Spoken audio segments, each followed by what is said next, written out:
The Batteries Included podcast is brought to you with United Chargers and their Grizzly range.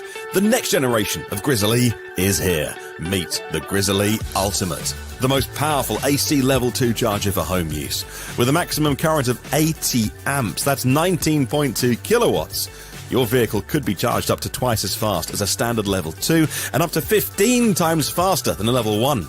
And of course, it's Wi-Fi connected, so you can take control of your home charging, view stats, set a charging schedule, take part in demand response programs, and control your charger remotely.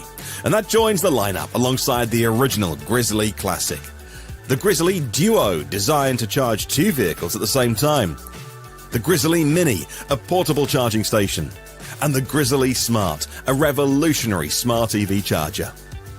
Those chargers can adjust the current from 16 amps up to 40 amps, that's 9.6 kilowatts. Plus, the Grizzly Ranger IP67 rated, built in Canada, and with the highest quality materials. You can order yours right now. Go to unitedchargers.com, that's unitedchargers.com. And welcome back to the Batteries Included podcast, and a happy new year, and welcome to 2025. And it's so good to be back. Hello and welcome. Friday, January 3rd. This episode is number 69. Happy New Year. Today's show, we'll be talking about all the EVs coming up, at least in the US in 2025, and of course, much, much more. I'm your host, Martin Lee. Good to be back at work, actually, from the EV News Daily podcast, which isn't quite back yet, but thank you for your messages. Feeling much better now. Joining us on today's show is the scintillating Mr. Tom Malogany, as you can see on his travels right now. Senior editor at Inside EVs and host of the YouTube channel State of Charge. Someone else whose Christmas got rudely interrupted by the bugs. We also have Dominic Yoni, longtime EV journalist and host of the YouTube channel Drive Electric with Dominic, and Kyle Connor joins us from the majestic, practically palatial halls of Out of Spec Studios, where he produces high voltage videos for his increasing number of YouTube channels, and fresh from fast charging some EVs last year. Before we get into the cars coming in 2025, let's have a little think about some of the highlights of 2024 for you in the comments as well. Drop a comment, let us know what your highlights were from 2024. Dominic has done an incredible job on the research of today's podcast. So we'll start with you, Dom. First of all, this has been, wow, a labor of love to put together the cars we think are coming in 2025, the product we think we're going to get.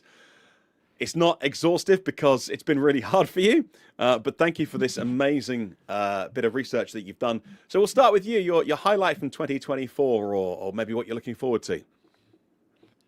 Man, highlights for 2024.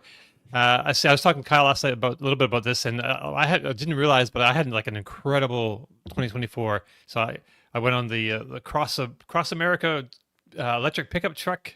I forget what we even called it right now. Early in the year. Ocean to Ocean, right? Ocean, right. And then did the I-90 Surge, but before I did the I-90 Surge, driving across from Seattle to Boston, I brought the stage, the Model S, bringing it from North Colorado to Seattle. And then after that, bringing the BMW i7 back, and that was got to be my favorite part. My favorite part of 2024 was just all the driving, basically, and seeing like on new roads that I've never been on before, and seeing parts of the country I've never seen before. I just love that stuff so much. I was counting up. I think I did close to 20,000 road tripping miles, electric ones last year, and that's like. Yeah, it's pretty nice when you kind of sit back and think about it all. It's pretty nice. And that BMW i7, I think, Kyle, you released a video about its ADAS system on the Hogback Challenge yesterday or the day before. And that car, the ADAS, man, it was just so great. Watch that video, check it out to see what I'm talking about. All right. Who else? Tom? Is that it? No. Oh, sorry. Didn't know you were queuing me up, Martin. So, there's a lot to look back on this year. If we want to start off with EVs, the driving the Silverado EV and the Sierra Denali EV, you guys know I love pickup trucks. It was great to experience those two finally. It was a while coming to market. I think they both offer something that none of the other trucks offer, in that the extraordinarily long range, which for a lot of people, that's the deal breaker with electric pickup trucks. I mean, these things are just monsters. You could easily drive them over 400 miles at almost any highway speed that you drive, that without, without getting pulled over. I mean, you could drive the thing probably 80 miles an hour, Kyle, and hit 400 miles. I don't know, you'd be close. I don't know if you did any higher speed. For me here in New Jersey, 70, 75s, it's hard for me to drive consistently faster than that. But, at that speed, you're in the mid 400s with range. So I would imagine you can get close to 400 miles at 80 miles an hour. Now, it's not with trailering, but, hey, that's another thing that you did during the year that I didn't do, that kind of prove that's the vehicle to get if you need a pickup truck and you need to trailer. So, experiencing those two trucks and their charging prowess was one of my highlights. The Equinox that I got back in September is another, and I guess I'm high on GM this year, and I had not been for a while. The Equinox is a flawed vehicle. Let's face it. It's not the perfect electric vehicle, but it delivers. I think it outkicks its coverage for price, is what I think is important, because while there's things I wish it had, there's things I wish it did better. At the price that you can get an Equinox, there's no wonder I'm starting to see them all over the place. And why 3 of my friends have gotten them now, 3 people that are like anti-EV people. And I'm going to make a video at some point and get all 3 of them together and just talk about that, because none of these people, and Pete's in the comment section, he can attest to it, because he knows these people also. You would not have expected any of these people to ever drive an EV. They're kind of, let's say to right of center, that and believed a lot what you hear about EVs being, Obama mobiles and things like that. But after driving they're driving the Equinox for just a couple of months now, they're like, these things are great. It's fantastic. Go home, plug it in, you charge it up. Wow, this is actually way better than I ever expected it to. And the reason why they got it was because the price point, that it had a lot to offer at the price point that you can get them for. So to me, that was a big highlight. GM bringing the Equinox to market, where it was, a lot of people could get in an Equinox for a lease for $300 or less a month with either very little down or nothing down. And I think that was, really might have been my industry highlight, let's say, of the year. And as far as technology, definitely the adapters, and the fact that non-Tesla vehicles can now charge at, or can use superchargers. Not all of them yet, but they'll all be relatively soon. And the whole, approved, non-approved adapters, adapter recalls, now we've got a whole nother wave of things to talk about with, Hyundai and Kia bringing out adapters that don't meet UL 2252 standard. I would almost expect Tesla to say, we don't want anybody using adapters that don't meet the UL 2252 specifications. But here we have, 2 major automakers releasing the adapters and giving them to their customers, and they wouldn't pass UL certification. So the whole adapter thing is not over yet. We've got a lot to talk about. To me, that's like the biggest story of the year here in the US, is that non-Tesla vehicles can use superchargers, and now all the different companies have different policies with these adapters. I almost wish, Tesla would have said, that's great, you guys can use our supercharger network, but whatever adapters you give or whatever adapters you sell, they have to be this spec. Here you go. This is a narrowly defined specification. You can make them yourself. You can buy them from us. You can get a contract manufacturer like Electron or A to Z or somebody to make it for you. But it doesn't seem like that's the case. It just seems like now that we're seeing that Hyundai and Kia are going to bring out adapters that are 350 amp limited, that it doesn't seem like Tesla they just told them, you give or sell to your customers what you believe is okay to use. So there'll be a lot more talking about adapters in 2025, that's for sure. But that's my vehicles and my technology highlights of the year. Kyle, you had a big year last year, plenty to pick from. Yeah, I think too many cool things to name one or even a few, but it was just awesome to be able to film, do what we love to do, test cars, go places, share them with our viewers. That's why we do all of this, of course, and it's fun. So yeah, it was just a great year, and hoping for another great year coming up. More videos to come. Excellent. All right. I guess my highlights would be getting access to the superchargers in the US, in Europe. Highlight is definitely going to be the sheer choice that we've got, which you guys don't have still. Stellantis is a bit of a dirty word for you because, you know, a lot of Jeep fans don't feel like they've done the right thing. A lot of dealers have issues, and I get all those issues. But we got so much choice over here in the 25 to 35,000 pound range. It's been lovely to see. Just driving around, very average family cars on the road.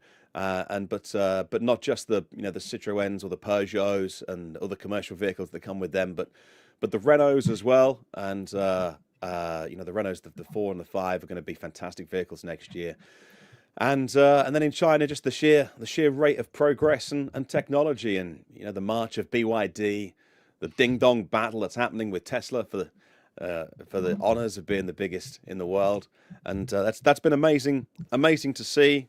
Obviously, we have all those issues of some places can't even buy a Chinese EV, and a lot of people don't want to buy a Chinese EV, which I really respect as well. So we'll see where that technology ends up. But man, what a year last year was. It's been a real honor to talk to you guys, our listeners and our viewers, about electric vehicles, and we can't wait to get into what's coming in 2025. All right, you know what? The fairest thing to do is to go through alphabetically, and we might not have too much to say about any of these vehicles, and some of them we might stop on for quite a long time.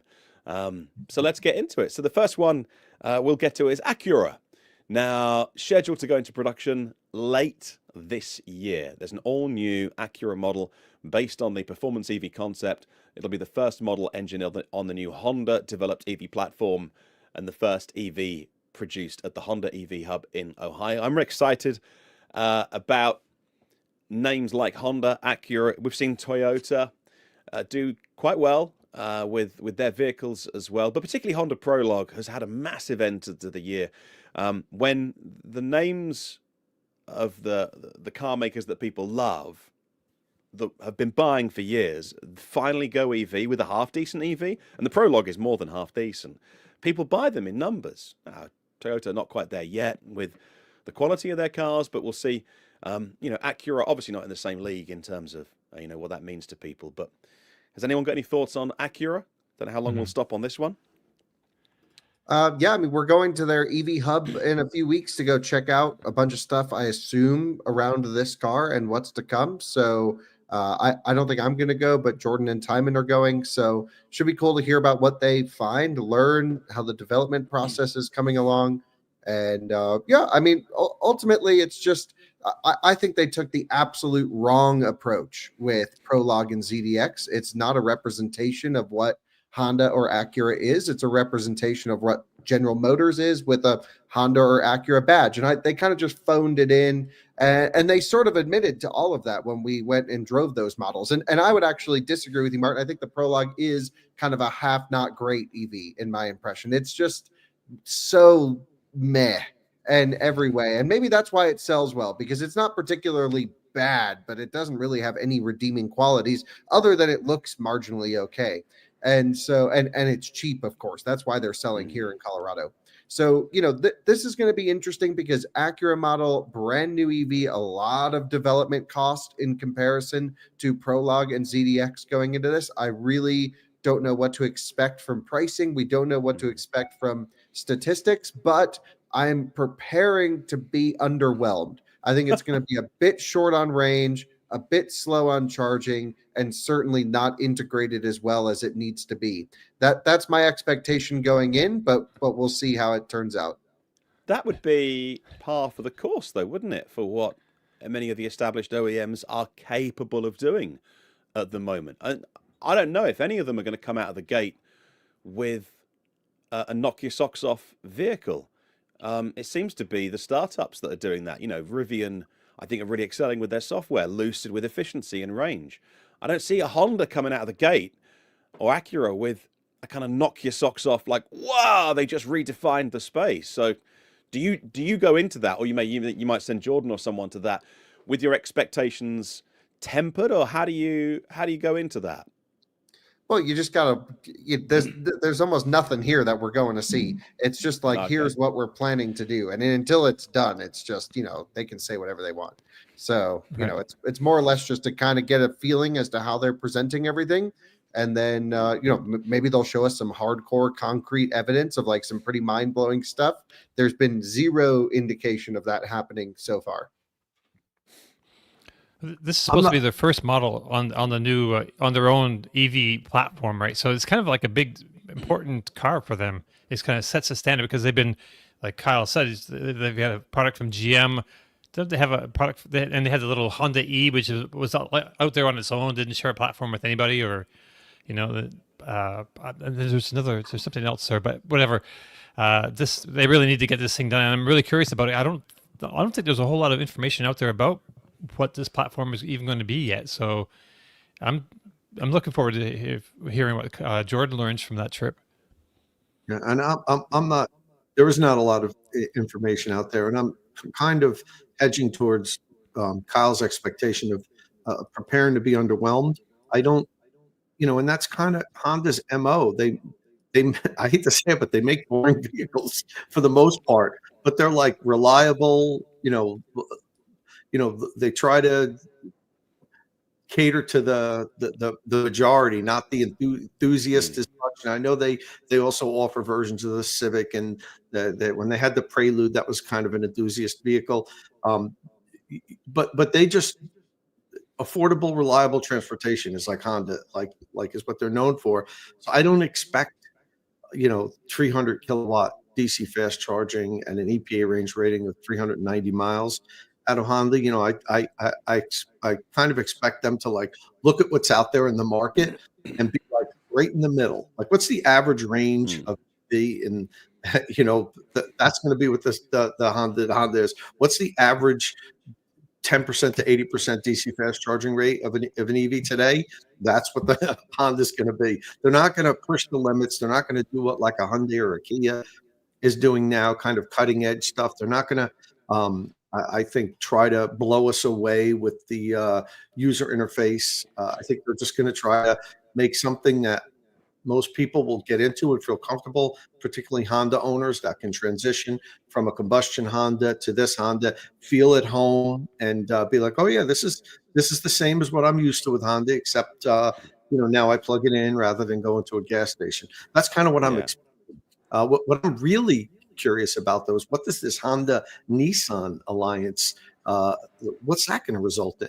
That's really the big question for me. What's going to come out of that? A question for a whole nother podcast.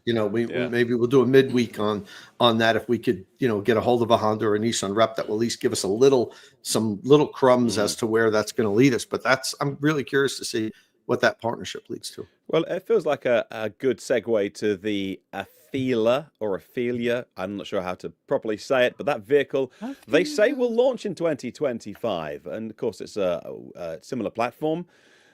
Deliveries should begin early 2026. The latest evolution of the Afeela is going to be at CES. We could do a CES preview or full show at some point. Here's a car that has been coming forever, and it feels like if this was a Chinese car, a Chinese pure play, they'd be on their third model by now. They'd have been like, hey, here's our new brand. The first car comes in 6 months. They sell loads of them, and then and here's the second one, and here's the SUV. This car's been coming a long time. It's still a year away in terms of deliveries, so we'll see. But there'll be more at CES. It's interesting, if nothing else.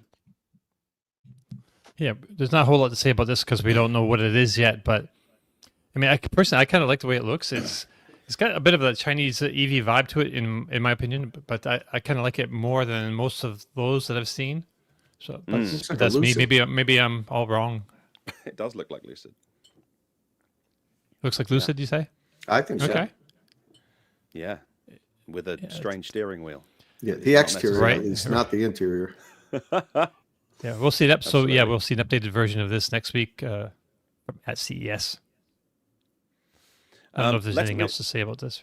We can move on to Alfa Romeo next if you want. So, again, it's been a strange start to Alfa Romeo, and then move to electrification. Stellantis have their Dare Forward 2030 strategy. I think I've sat in too many board meetings or marketing meetings in my corporate career to take too many of these slogans seriously. It keeps people busy though, as I always say. It gives management and marketing people a thing to do and PowerPoints to make. So Dare Forward 2030 is part of their plan to make Alfa Romeo fully electric by 2027. I think that's still the plan. It has, Alfa Romeo is not a massive deal. I think they want to increase their global sales to up to 80 to 90,000 by the look of their strategy, and so not a massive deal. We can talk about the Junior or the Junior Veloce. This may come to the US, possibly carb states if the dealers want it. I don't know. It was originally called the Milano until the area of Milan got involved and said you can't use our name. Sometimes it's stranger. It's not than made in fiction. Italy, right? Yeah, where's this made? Poland? No, where's this one made? I don't know. They couldn't call it the Milano because Milan said no. You might get this Alfa They did- Romeo. Go on. It's still in the press photo, Milano. Oh, I gosh. don't know if you can see that on your screens there. It's just Yeah. Alfa Romeo Stelvio is the STLA large platform, which is quite interesting actually. So an 800-volt architecture, of Dodge Charger fame, along with the transmission, which they're calling the Erupt transmission. I don't know either. But the Alfa Romeo Stelvio is a 2026 model year by the look of it. I don't know how much Alfa Romeo even means to our American listeners. But It it's means not 800 volt, right? Go on. I believe it says it's going to be on the large STLA 800 volt architecture of the Dodge Charger Banshee. Yeah. Oh, okay. Then that's interesting because the base charger is low voltage. So Banshee right. is high voltage platform. Interesting. Right. Excellent. I can't find any pictures of it though. Like that. Alfa Romeo Well, is I'll kind tell of a you mystery this. to most Americans, I think. The dealers are not going to want them. No, I can't see them wanting a huge amount of them. I think the Junior especially. That's like a 54 kilowatt hour battery. It just seems like maybe it's bigger than that. Maybe I have it confused with something else. No, It I just think you're seems about like right there. Oh, okay, so I just feel like for the price point, it's going to be the range won't be enough for most Americans. They'll look at it and say, "Oh, I can't, drive 1,000 miles across country in this thing. If I Yeah. have to charge every 150 miles, It'll be like the Countryman SE, which is Yeah. new and already off to a lackluster start. Yeah. Do dealers massively want a Jeep Avenger or a Fiat 600, which is the same car as this Alfa Romeo Milano? Don't call it that. But no, not really. So we will, obviously. European Oh yeah, roads. the Avenger did great last year, right? The Jeep Avenger. Yeah, absolutely. The Fiat 600 does okay as well. And so, yeah, we'll want it and we'll need it. I don't see the US dealers being able to shift many of these personally, but there we go. We can move on. Oh, did we talk about the Stelvio? Do we need to talk about that? We mentioned the same I platform. just said it's on the large STLA platform, and we don't really know a whole lot about it. I'm trying to pull up a photo of it, or an image of it now. It's on the website here. It's just to give people an idea of what we're even talking about. See, it looks kind of like very, very much like the Junior, right? The same styling language, of course. Very Alfa Romeo. But I guess it's like a fair amount bigger if it's going to be on the STLA large. But that's the Platform? combustion one, right? Oh, and That's there's just a the huge existing one. So, Okay. second half of 2025, STLA large platform. Right. Yeah, Engine. well, we'll wait and see. I mean, it could have a 85 kilowatt hour pack. It could be 118 kilowatt hour pack. We don't know, but the platform will take anything between those two numbers. Oh, wait and see. Yeah. It's going to look similar to this anyway when it comes out. It's very, Alfa Romeo styling, and Yeah. Oh, they look good. They do look good. A dishonourable mention for Aston Martin, who are delaying their EV models. And honestly, who can blame them? Like, that's been one of the nice things about 2024 for me, is is just how the EV market finally got sensible. Do Aston need to rush into EVs? No, they can probably take their time because they need to. Aston's a very small company, and they need to work out what makes them money. So I have no problem with companies like Aston Martin delaying their EV plans, but I don't see that's a piece of bad news. But there we go.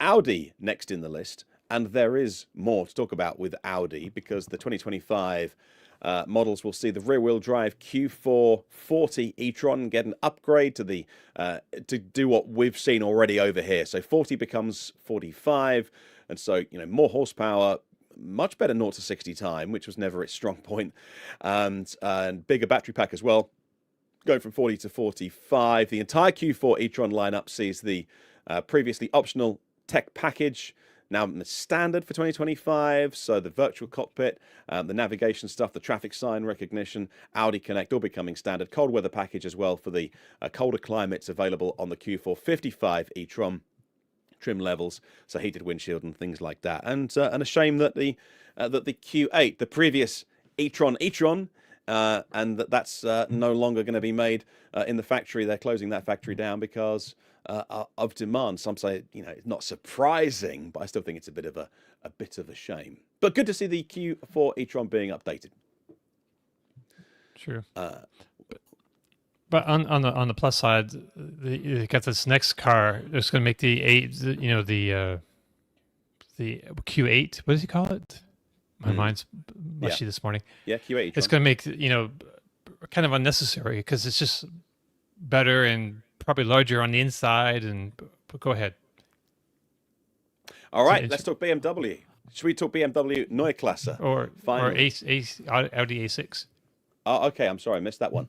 Audi A6, A6 e-tron, really important car for Audi to get right and to bring to the US. Probably not in Avant trim, I wouldn't have thought, but otherwise, we'll have a quick look for our viewers on screen.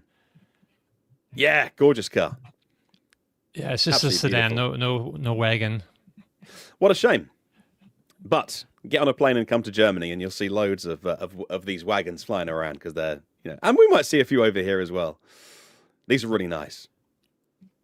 Yeah, so we just got the Q6, and that's the SUV version. So this is going to be the sedan version. So a lot more fun to drive, I would imagine. I don't know, that interior looks pretty good. What do you think, Kyle?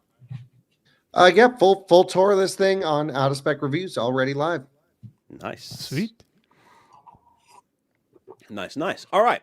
Okay, Neue Klasse is a really big deal for BMW. I secretly, or not so secretly, because I talk about it semi-regularly, think this could be a returning point for BMW, who have been hot and cold and on again, off again. They've been very half-pregnant on EVs at times in recent history, last 10 years, we'll say. Neue Klasse seems like the real deal. So the production version of the Neue Klasse X concept, BMW iX3, the first of those platform vehicles. So what do we know? 800 volts architecture, cylindrical cells, 46 something, not 4680 maybe, but maybe it is exactly the same form factor as Tesla have been using, maybe 4695, I'm not sure. But a lot more range, a lot more efficiency. They have equally been talking it up, but also quietly getting on with making it. So 80 kilowatt hour gross pack, 74 kilowatt hour usable. We get it in 2025. US won't get it in 2025. But this could be, Tom, you've got a long history with BMW. This does feel like they've gone back, said, all right, let's do EVs properly.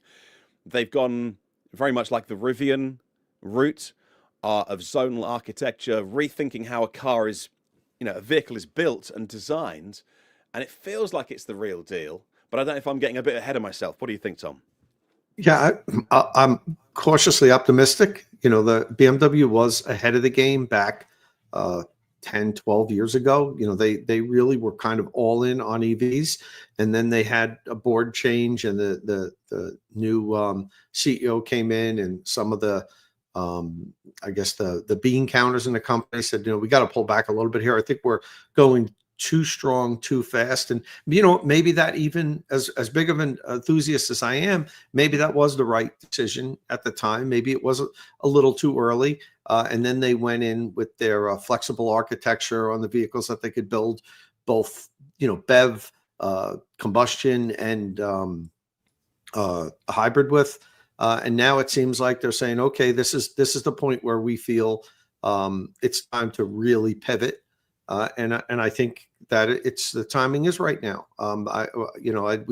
We haven't had a lot of time with, really no time with the new Neue Class vehicles. They're kind of, as you said, talking it up, but also keeping their cards close. So it's going to be interesting to see what they have there. I think BMW absolutely can produce a fantastic vehicle, electric vehicle, if they're ready to, because there's some things that early on in the program, I had tremendous access to what BMW was working on, and it was so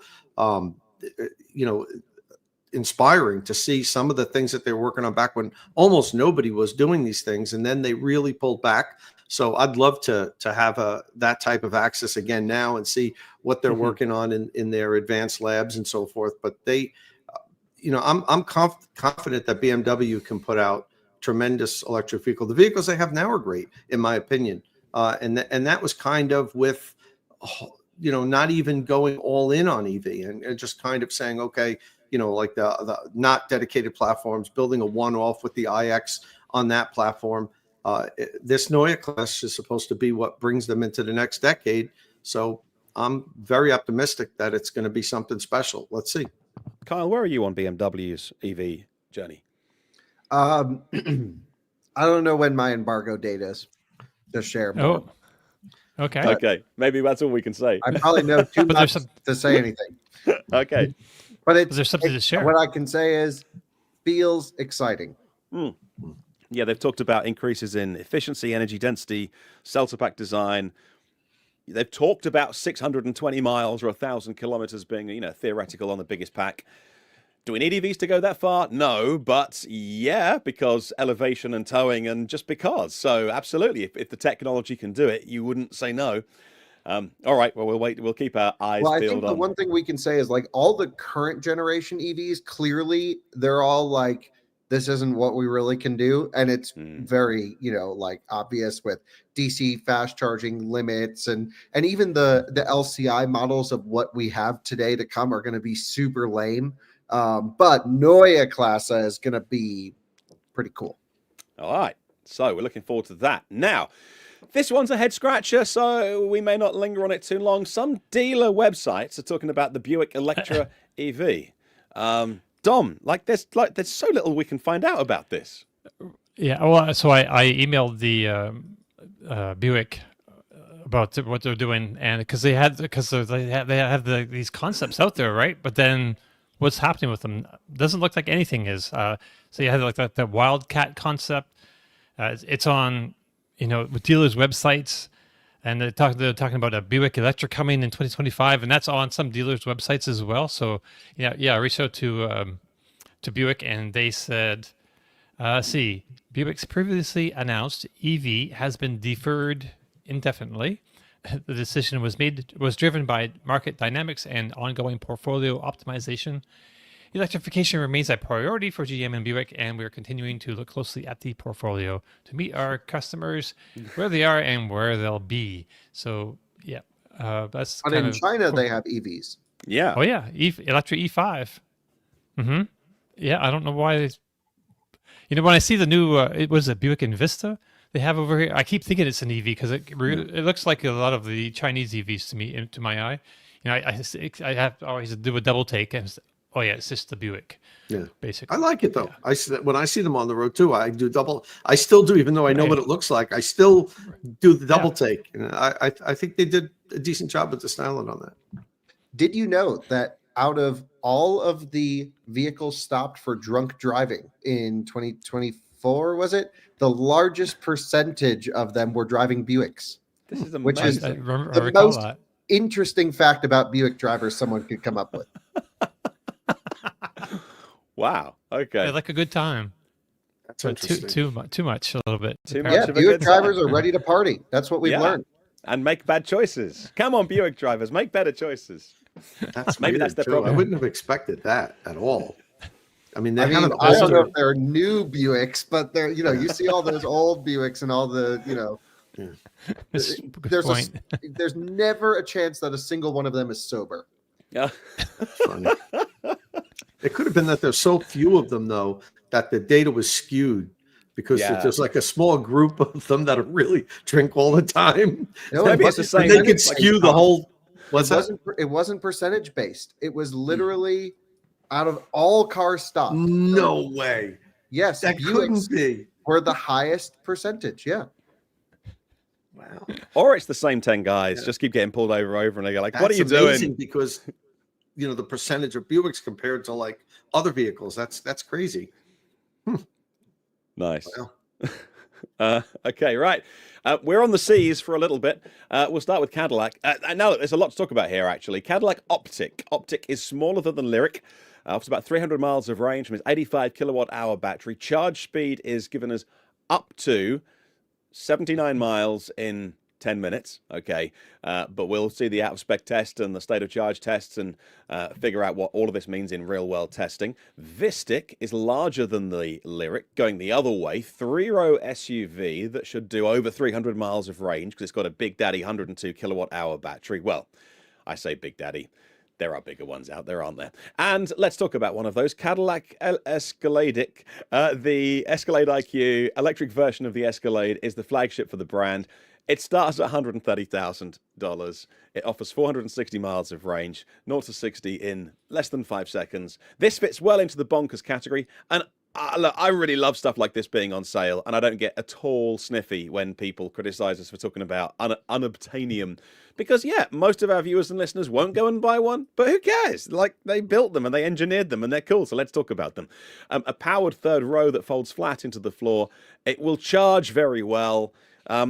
Kyle, I know you sent, was it Jordan went to do the Vistic first Yeah. look, and they were a little bit woolly on some of the details, and even in some of the specifics they weren't quite clear on. What are your thoughts? Well, I think it's the year for electric Cadillacs. Celestic's coming this year, I think, as well. So it's like all the crazy stuff. They're electrifying their lineup, and I think that's good. You know, the Optic seems to be a pretty nicely appointed car, although quite expensive. And I don't think they got the target audience right. Like they're like, it's for the performance-minded youth, and then made it front-wheel drive bias. And I'm like, that doesn't make any sense. But, you know, aside from them just like having the worst marketing for their cars ever, I really think they're kind of cool. The Escalade is neat. I mean, my personal preference is that it just looked like the combustion Escalade. I really think the electric one doesn't have the road presence of the, you know, typical combustion one going down the road, but it's going to be neat. They are at dealers now and delivery starting now. And Wow. Optic as well is there. I mean, a friend of mine works at a Cadillac store in San Jose, DG, the same folks that gave us the Coda. And I was like, let me know as soon as you get your first Escalade. They're like, great. It's the owner's car. He's like, as soon as it's here, you just take it, do everything you need to do with it, and then bring it back. And that will be way ahead of the media preview stuff that they're doing for Cadillac Escalade, which is going to be late in February, is my understanding. So, Wow. yeah, basically, I'm just like, we'll skip that. We'll take the dealer car. Thanks. And that's our plan. We'll see how it goes. Tom, what are your thoughts on Optic, Vistic, Escalade IQ? I think Cadillac's going to have a good year selling EVs. They're going to sell a lot of EVs and continuing with Lyric. Lyric selling well for them. I like them. I like all of them. I'm you know, bullish on Cadillac with EVs. Now, don't forget the Cadillac had announced that they were going to go all EV by 2030. They've since pulled back like so many of the automakers do. But this is the kind of like the first step to that. Like all these vehicles being released now were kind of in the works for 3 years now, you know, maybe 4 years. So it's going to be interesting to me to see if Cadillac now pulls back after this is going to be a huge year for them releasing electric vehicles. And let's see what else we get between now and 2030. Are they going to, because they're not going all EV by 2030 as they had said they would for, 3 or 4 years, are they going to kind of be like, okay, here's our EVs, and now we're gonna go pretty hard on combustion and hybrid for the next 5 or 6 years, and then in the 2030s, then you're going to see another wave of EVs. I'm curious to see, if this continues. But this is going to 2025 is like the year of the Cadillac EV. I mean, this is going to be a big year for them. A huge percentage of their sales at the end of this year, I think, is going to be electric. Yep. Let's have a look at the comments. Anything super interesting? Actually, Nathan has a good point. Nathan Green says, we give Mary Barra a hard time, but she isn't doing half bad, to be honest. We have given anyone a hard time who has kind of talked a big game and not delivered, because we can't do a lot with press releases and promises. But you're absolutely right. Now they are delivering. So let's go and do stuff with these cars. And Cadillac has launched, some moderate European sales. By the look of it, Germany, France, Switzerland was first, wasn't it? But Switzerland, then France, I think Germany and Sweden as well, with the Lyric. I've not seen any, right-hand drive versions flying around. So obviously left-hand drive European ones, be a very different proposition if they did a full European launch. But yeah, very interesting. They've got experience centers opening up over here as well. There's one in Zurich. So look, this seems like they've made some decent cars, and are going about selling them in the right way. So let's see how many people really take to these. They look good. Yeah, I think they're like 70% of the way there with every GM Ultium product that we've tested. They still are a bit buggy. I had a Hummer EV on test for the last 2 weeks, and Super Cruise worked on the first day we had it and the last day we had it, and never in between. and also every time we run them out, which you can imagine probably at some point through a couple 100,000 miles of use on an electric car will be run out of charge at some point for some reason, or at least a large percentage of them. You literally can't get them going unless you pull the 12-volt battery off. So every time we have a GM, we have to carry a 10-millimeter socket with us and pull the negative terminal off the battery and put it back on to get them to drive again. It's so frustrating. And so they're clearly not fully dialed into the EV thing yet. Their charging performance still isn't crazy consistent, but it's getting better. I had the best 24 module charging session I've ever had with the Hummer in the 10% challenge. So newer software is helping. But also in the Cadillac stuff, even Jordan was saying, things that would be high quality, look like they would be, are cheap plastic. So you just go through this, are you making it look nice for the brochure, or are you actually making it nice for the end user? I still think they're one generation away from having a fully, deeply integrated, great electrical architecture, great charging performance, great software. But and they always just drive heavy. None of them are fun. You can even take an Equinox and they, feel like they're 1 million pounds and they're very slow to respond. And it just is the way they are. Yeah, I wonder when so much of the development work was done for these cars, because, man, what a wild ride we've been on over the last 3-4 years. And I try and think back to those lockdown times as well, and many of these EV programs would have been trying to predict the future. And then 2024 alone has seen the automotive industry just get really sensible about EVs. Now, people call it the pullback and the slowdown and all that kind of stuff. But as you've said, Tom, already, certain brands were saying, well, we'll be all EV by 2027, 2030, and throwing these things out there. And I understand why you have to do that. If you're a publicly listed company, if you're publicly traded, I know why you've got to give guidance. And you've got to make some promises. And then if you don't hit them, you get held. I understand all of that. But I wonder how much of this was rushed. This is new technology. Let's rush it through and just get something out of the door. And then the next generation will be better. And I wonder if consumers of Cadillac will accept that if these aren't fully baked, as you say, Kyle, 70% there. because you've got to go, back a fair way to when these vehicles were first in development, and now they're arriving in 2025. So Yeah, but so are other cars that are arriving in 25 that have been in development. Like no phone is a key. Like all these things are coming. I just hope they just get it all dialed in. By the way, for anyone concerned about lack of CarPlay, which I don't really understand because I actually like the native system. I think I like it more than anyone else here. It works perfectly for my needs with route planning and Spotify. It is missing native Apple Music. There is a CarPlay retrofit for all Ultium vehicles now. And so, Tom, you should do it to your Equinox and do a video with it. I don't have an Ultium product, but I have some friends with them, and I've been planning on getting a kit and making a video. It's from, I can't remember exactly, but if you look it up, you'll see it. that's cool.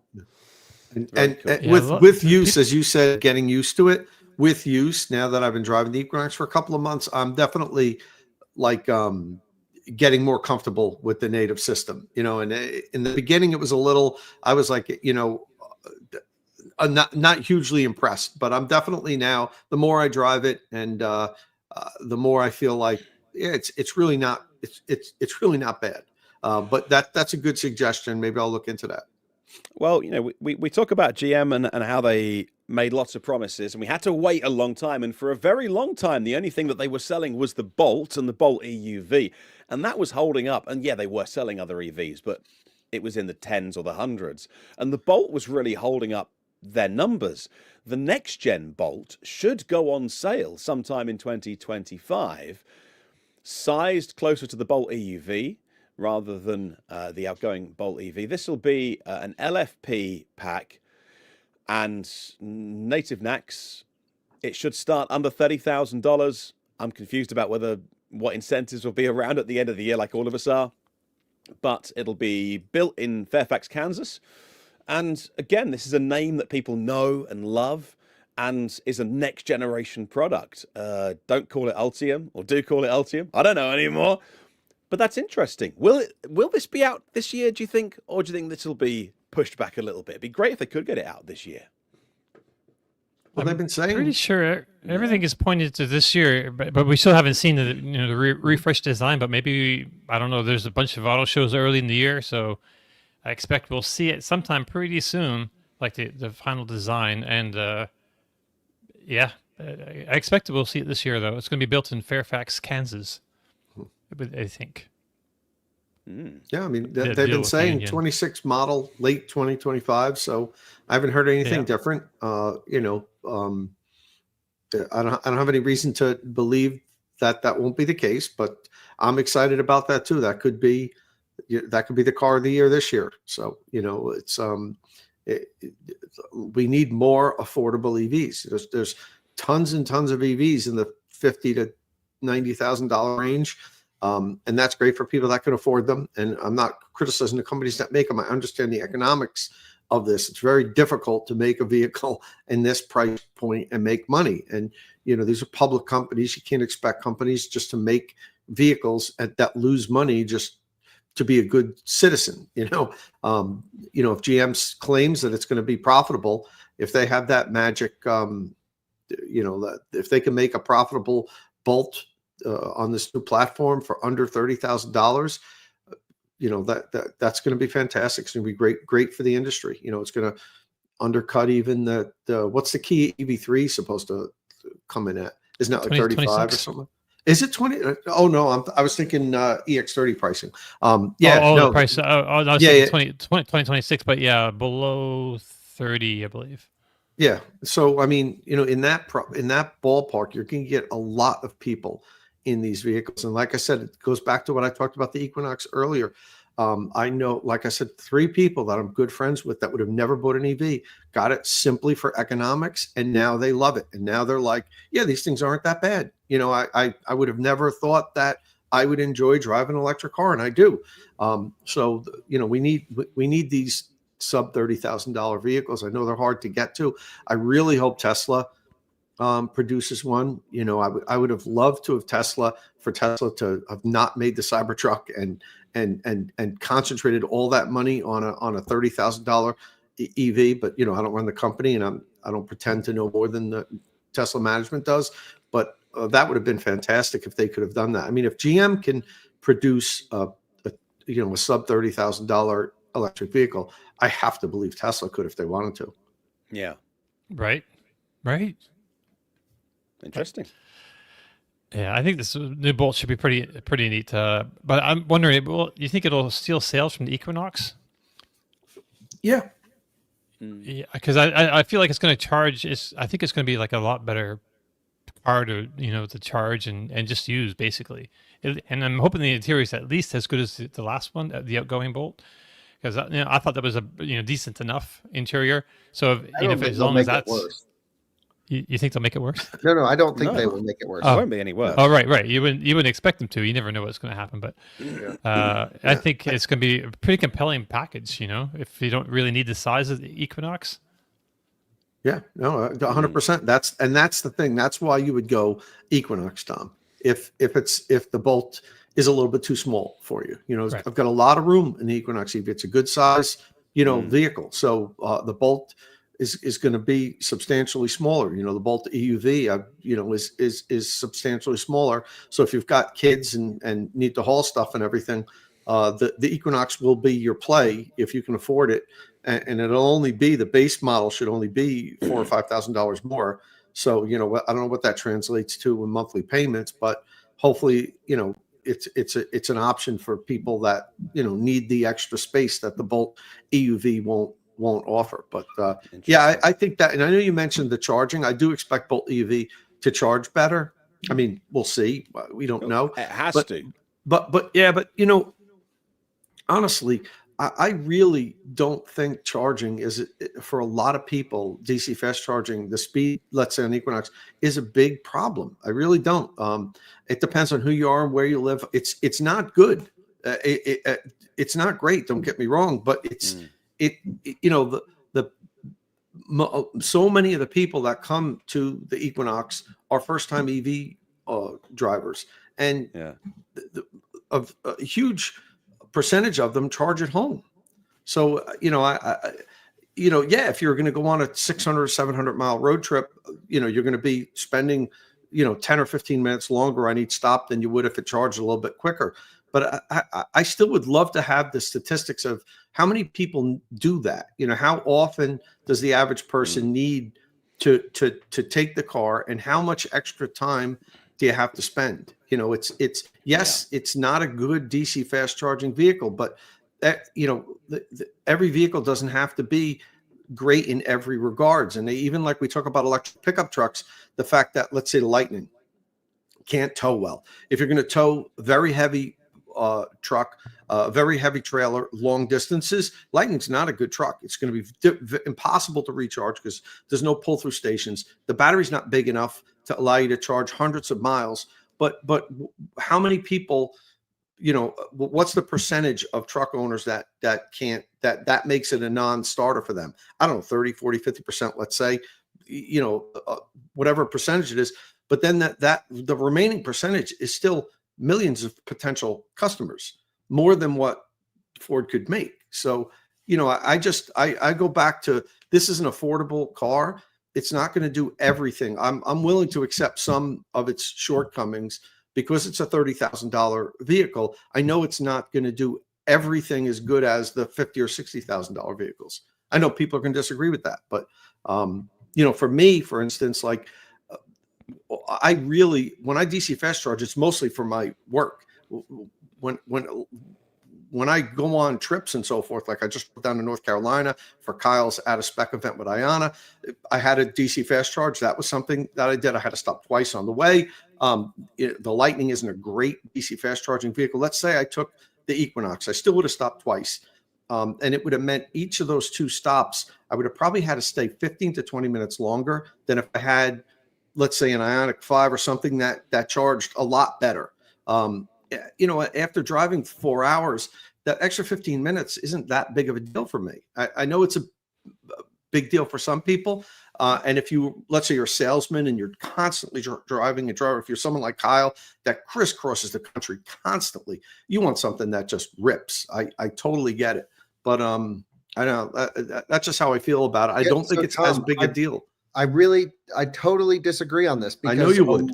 Yeah, but a lot of it's not even about the road tripping. It's when I go to the metro areas, New York, Denver, Miami, wherever you go to a metro area, no one has home charging. I mean, like a small percentage of people have home charging in those areas. And so many people, the entire DC fast charging sites in Denver right now are completely clogged up by cheap, low power charging vehicles. And it's cold out and they're doing no performance. I mean, I went to a station the other day and no one was getting more than 35 kilowatts. No one. It was just all frozen batteries, DC charging. So on-route preconditioning is super important. The Bolt will have that, I imagine, with the new Google built-in system. And secondly, you want high-power charging for apartment dwellers. You want to be able to DC charge up to 100% and have, ideally a 45-minute 0 to 100% charging session. We have EVs that are doing that today. The Bolt should be able to do that. And I don't understand how they or why they would even release a car based off of the average need of a homeowner when the car is pitching to a lot of folks who can't afford a home. Yep. And that's a total legitimate point. I agree 100%. I just wonder, I also wonder where we are today with EV adoption, what percentage of people are buying the cars without home charging. Now, I will say this, one of the three people that I keep referring to, my friends, lives in an apartment. And she DC fast charges all the time. She lives near a Tesla supercharger, and she sits there and charges it. I think when I eventually do my video of talking to these people, that's one of the things we're going to talk about a lot, about the fact that she can't charge at home and she always sits at a supercharger. And I agree with Kyle's point 100% for the people that can't charge at home. That is an issue. I just don't know. I'd also love to see what is the percentage of people that can't charge at home that are getting into EVs now, and how much of it is. Every day it's more and more. I think it is getting better, 100%. Yeah. But every day, it's getting more. Yeah. Every day, more people are buying EVs that don't have home charging. More people are renting EVs. More people are using them for ride share. And the fact that you design a new car, I saw a great analogy the other day. You don't use traction control and stability control every single day, but you really need to have it in case something happens. It should be the same with DC charging. Use home charging level 2 as much as possible, but don't engineer a car purposefully to suck at DC charging. Go out of the way, make it charge well, and especially for apartment dwellers. I mean, we're just so past the age of early EVs. Everything needs to charge well now. There's no excuse. And yet, I think certainly, I have the luxury of charging at home and at my office and at the other, and I'd level 2 charge everywhere. But so many people don't, and it's even not about road tripping anymore. It's just the cheaper the car gets, the better it actually needs to charge on DC, I think. God, I'd hate not to be able to charge at home. I can't put myself in those shoes. And I know that the early adopters wore it as a badge of honor. And they're like, hey, it can be done. And if you have an EV for whatever reason, you can't charge at home, man, I wouldn't want that life. So. Well, it depends on what maybe you have a supermarket where you go every week, once a week, and you could plug in when you're shopping. If that was a situation, not having a plug at home is a big pain for a lot of people. But in some places at least, you can have situations like that, or your workplace could have a lower power charger where you can plug in every day. But basically, we just need a lot more charging options. Lower speed, more affordable charging options for long dwell areas, for urban owners.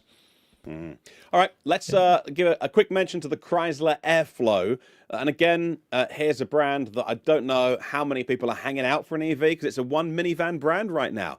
The Pacifica, which does get an all-electric version, but that's not their first EV. Their first EV is going to be an SUV. So STLA, large platform. So think Jeep Wagoneer S kind of size when you look at this for our viewers on YouTube.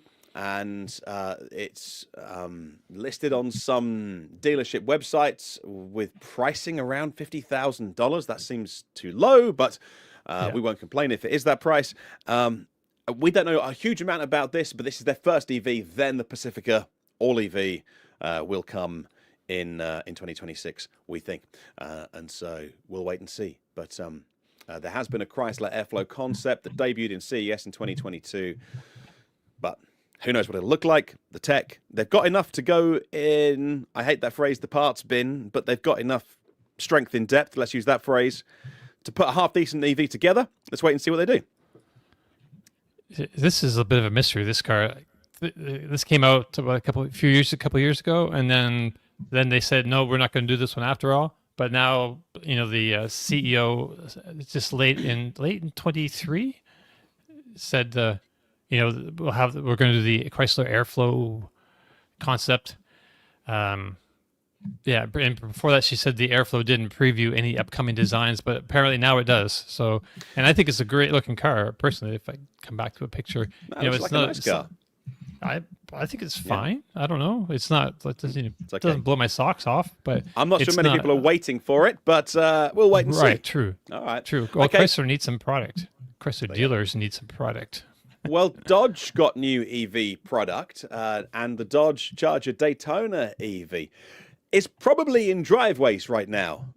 We think sometime around Christmas or that bit between Christmas and New Year, we think cars were being dropped off, but I don't know. The Dodge Charger Daytona RT and the Daytona Scat Pack are the first trims to launch. Scat Pack version has that 0 to 60 time of 3.3 seconds. If you want the quickest one, you'll have to wait until the end of this year. It's the Daytona Banshee, which, as we mentioned already, higher voltage architecture, 800 horsepower plus on that, less than 3 seconds, 0 to 60. Kyle, you weren't a fan of the slower ones. Does simply adding more to this car make it any better? In a sense, yes. It needs more. It needs more for this price. I think it was just kind of like underwhelming in every single case. It was offensive. I'll just say that. It was really bad. And anyone that loved it, I really can't wrap my head around it because it just drove so terribly. Like the throttle mapping, the one pedal drive was bad. The sound wasn't exciting in any way. And then, from a muscle car standpoint, it's like slower than cars that cost half as much. And muscle cars have always been about cheap performance. So, and I spoke to the chief engineer of this car. Someone said, I feel bad for her. She was cool, but like didn't know half the things on the car that like you would expect someone to know. So like I said, I hate to throw the people under the bus and the car, but it was all bad. Wow. All right. Well, they're going to throw more at it, and we'll wait and see what happens at the end of the year. That was definitely the most like negative review I think I've seen of Kyle's in some time. I can't think of anything actually. Yeah, you don't really do negative reviews. That's not really your stick. That's not really your MO to go out. I mean, the MO is just to say what it is about the car, whether it's good or bad. A lot of times cars are good or like have many good qualities with a few bad things. This was just kind of like all bad.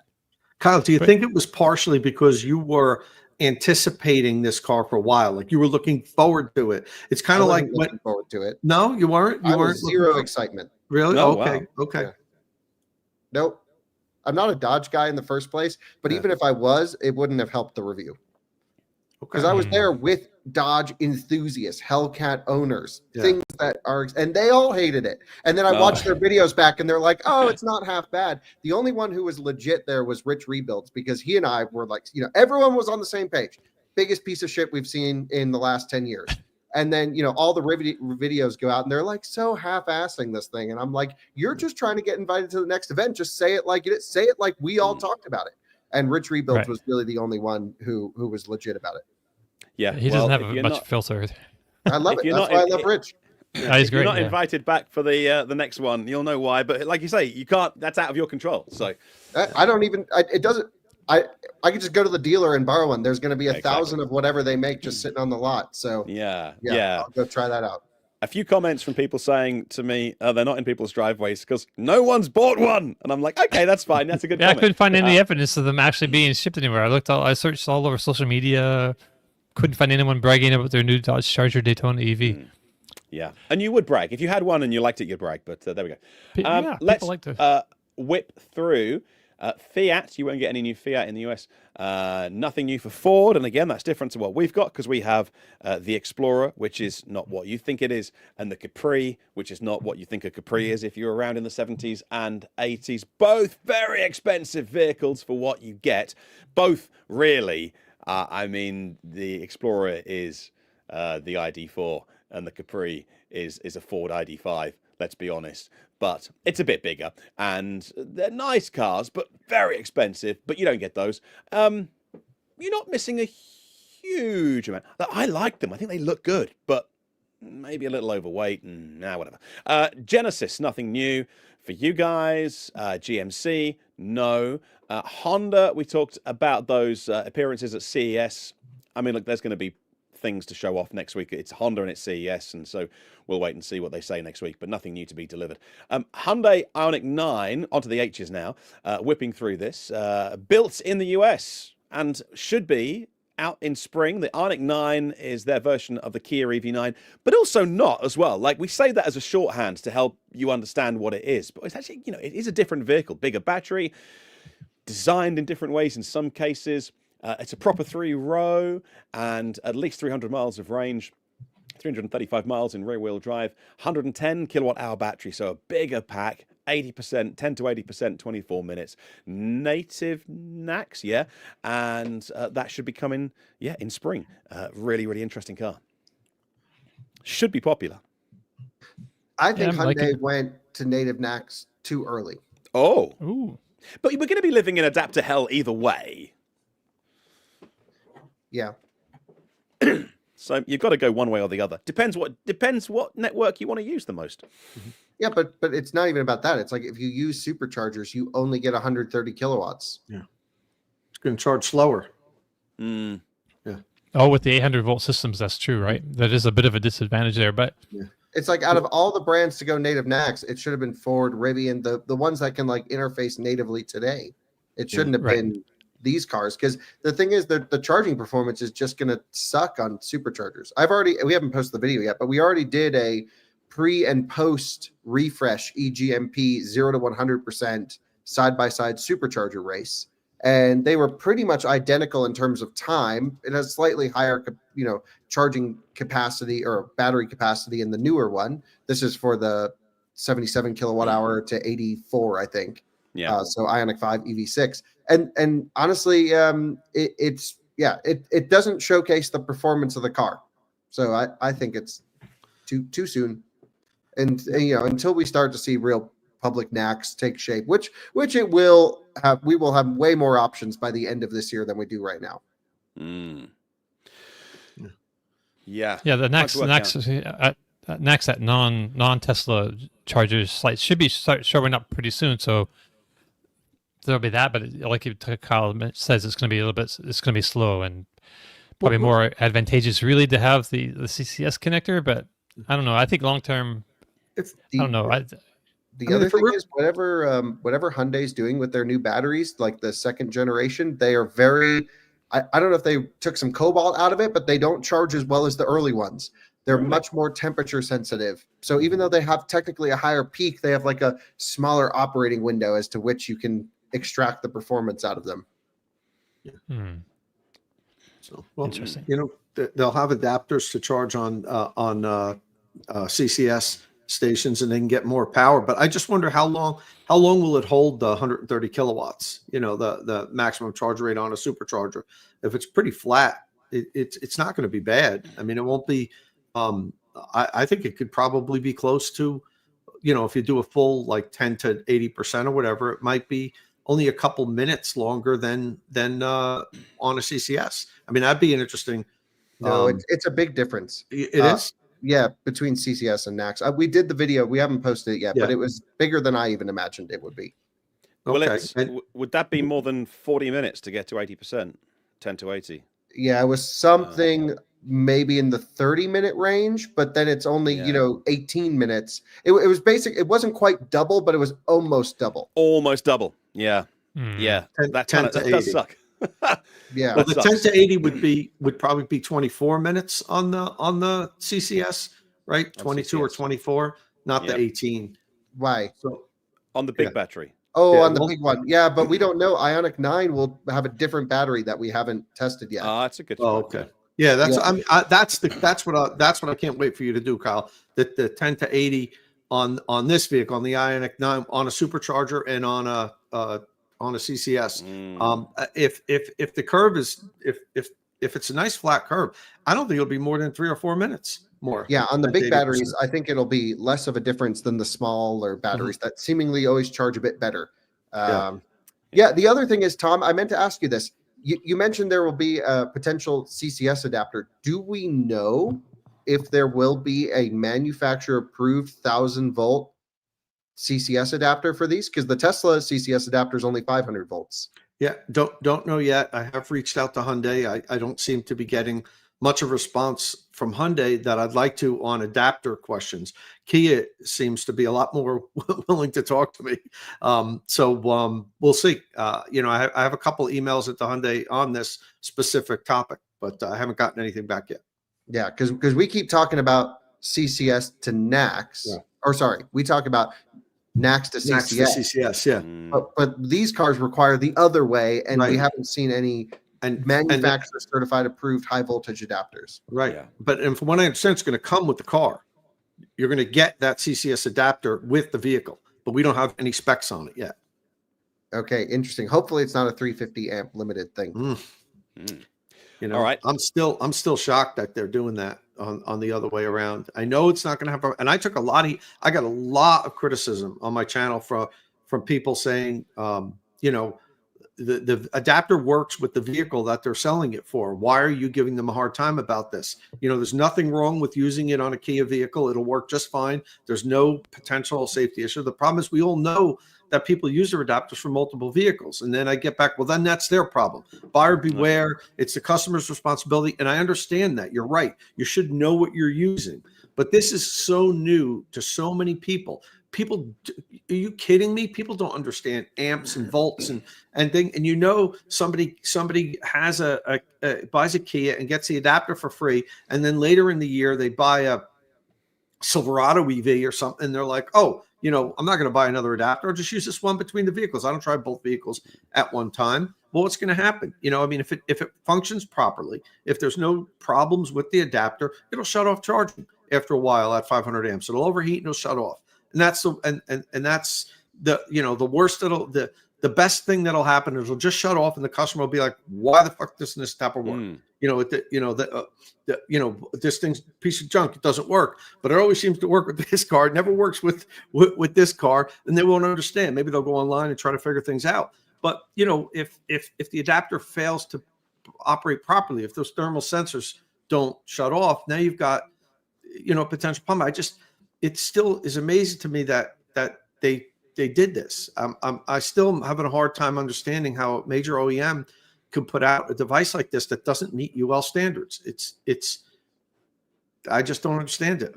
It wouldn't cost that much more for them to get an adapter that is rated for 500 amps. I still need to get answers on why. And 500 amps is, by the way, that's the past, if we're thinking about it. I mean, already Volvo Polestar doing 600. The Chinese, even high power charging, high voltage cars are doing 700 amps. Yeah. So, we just need safety here, and it's just going to be a mess. The thing is, I've talked to Electron, I've talked to A to Z. Their 500 amp adapters can handle higher amperage for a short period of time. So it's not like, boom, you hit 500 amps, the thing blows up. It's all a matter of the heat. And there's not a lot of EVs that can pull more than 500 amps for a prolonged period of time. To Kyle's point, not yet. So and these adapters are going to be sitting in your car for many years. So so that's why at least have it at the standard that UL is putting out now, 500 amp standard, and then go with it from there. But to release something that people are going to have problems with is just, man, I just don't understand why they would do that. It's a terrible move. The Hyundai and Kia are doing so many things so well right now, in my opinion. And this is just whoever made this decision, I think, just didn't understand the industry. I think that some engineer were like, okay, let's make an adapter that works for our cars, and and that's it. And they subbed it out. They have a contract manufacturer making the adapter. This company doesn't typically make EV charging adapters. They're a tier 1 supplier that makes a bunch of parts and things for Hyundai cables, electrical cables, and so forth. So it's not like they went and sourced one out that was out there like Ford did with Lectron and said, make these small changes. We want to make it a little bit better, and then we'll give it out. They just like had this company make this adapter just for them. You can't buy it online, not yet at least. So, I'm sure it was a financial reason that they did it, and they maybe saved $10 or $15 per adapter, and they are going to give away tens of thousands of adapters. So it's going to amount to a lot of money, but still, I think it's a bad call. Mm-hmm. We will be living in adapter hell. I've said it many times before for a long time. Let's have a think about other vehicles. We'll get to Kia. Maybe we've mentioned Hyundai. We'll get to Kia in a moment. Infinity, nothing for 2025. Same for Jaguar. We missed J Jeeps. Jeep. Infinity Jaguar. Jeep will offer their first all-electric. That's right. Their first ones in 2025. They've been a little quiet. At least I think they've been a little quiet in terms of communicating, but maybe you guys have heard different to me. So a couple of things to run through. Jeep Wagoneer S, mentioned it a couple of times already. STLA large platform, over 300 miles of range, over 100 kilowatt hour battery, 600 horsepower. And I think that platform does two different architectures. I think anyway, 400 or 800 volts. But that will be, an anticipated vehicle. Also, the Jeep Recon looks, at least from the outside, and we've seen, those shots already, and it's been on the back of car carriers and what have you, and we've seen various spy shots. It looks like the real deal. It's smaller, more off-road focused. It will sit on STA large platform, removable glass, removable doors. Like I say, it will be available outside of the US. That's interesting. Christian Munier, Jeep's CEO, says that the all-electric Jeep Recon will cross the mighty Rubicon Trail, one of the most challenging off-road trails in the US, and reach the end of the trail with enough range to drive to town and recharge it. And so that's interesting in terms of what Jeep are coming with. Not sure they have told us, everything that we need to know yet. Anyone got any strong thoughts on what Jeep are coming with? Sounds like it's basically here now. Is it? Yeah, someone just commented their dealer got invoiced for one, which means Really? like the arrival's imminent. Yeah, anytime. I didn't see any out there, like in the wild yet, but they are on dealer sites. It is on dealer sites, and I guess in some showrooms. So any moment, basically. Yeah, it's a pretty good-looking car. I'm not sure how. I'd like to try it out. I'm really curious. I drove a large Jeep SUV recently, and I was really kind of disappointed in everything about it. And I'm hoping that this is, way better than what I experienced in that last thing. Just because on a vehicle, not even from an EV standpoint, because that was a gas thing I had to rent. But yeah, I'm hoping this is because Jeep really needs a shot in the arm. It's not really. It's been struggling the last year and two, or I think, and so it really needs to turn around with something. And this could be something that would do it, possibly. We'll see how people react to the styling language. I think it's really about that. It's expensive, but it does look pretty nice to me anyway. Cool. And where's that supposed to be priced at? Honestly, I haven't seen that. Isn't it like 65, 70,000? Or am I wrong? The Wagoneer S? No, the Jeep, the Recon. Oh, Recon. Yeah. Well, I'm not really sure. This thing's a bit of a mystery. They haven't really told us a lot about it yet, right? So, yeah, I don't even know. I thought I heard like around 65, 70. Maybe I could be wrong. I'm really interested in seeing what that looks like. Oh, they have a video on the Jeep website, but then you press it. It says play Jeep Recon. Video unavailable. This video is private. Well, that's not helpful, Jeep. Amazing. Okay. Car and Driver says 60 to 79. Estimate. Okay. I always thought this was going to be a small thing, but it's on the large STLA platform, I guess. So it's Yeah, but Dom, Stella Large is like super adaptable, so they can make it big. Okay, big right. But they have still a medium too that they could use, right? Mm. But I guess don't bigger know than that. all of the platforms inside the group, but I do know this is like super adaptable. Interesting. Okay, cool. All right. Well, That's I'll wait good to to know. see. I think the Recon is worth getting excited about if we knew a bit more information about it. Wagoneer S, of course, is a bit more of a straight ahead proposition. Yeah. Yeah, the With Recon the Recon, Sport- you can take all the doors and the glass and everything out. Yeah. Yeah, the Recon Sport is estimated to start at 60,000, which isn't crazy. Okay. Okay. Right. Kia EV4 is already out in markets, alongside the Kia EV3, which I'm a huge fan of the Kia EV3 in terms of the price point, and you won't get that until 2026. So not too much information to talk about the Kia EV4, but we think that it will be first deliveries by the end of 2025 in the US market, which is really interesting. So Kia have managed to use their head start in terms of that momentum they had with electric vehicles, and then dial down their EGMP platform a little bit. And so they can do 400-volt version of that. They can do LFP technology with that, and bring them in at really interesting price points. And so we'll wait and see.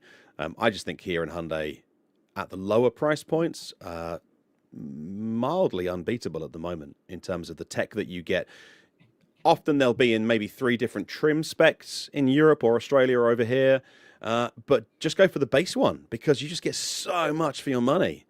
And I just get really good EV technology. And they've just got onto their second generation products now, where I just think, as you know, Kyle mentioned, why can't they learn how to make some companies a good EV? I think they do. I think they fully understand it and get it. And just everything from, as you say, manually starting preconditioning on your way to a charger, or having it done automatically, or having the nav just know where the chargers are, and the route planning. It's all really, really good now in the latest Kias and Hyundais, I think, anyway. So, Yeah, but the EV3 is still my love affair of the year. I love it. It's so frustrating. The EV3 is not coming here until next year sometime, and it's already over there in Europe, all these places. And the EV4 is going to come here first now, but we don't even know what it actually looks like in production form. Maybe we'll see it next week. I don't know. You heard anything about when that's coming up, Kyle? I don't know. Okay. All right. Lexus, nothing of note to talk about. Same for Lincoln as well.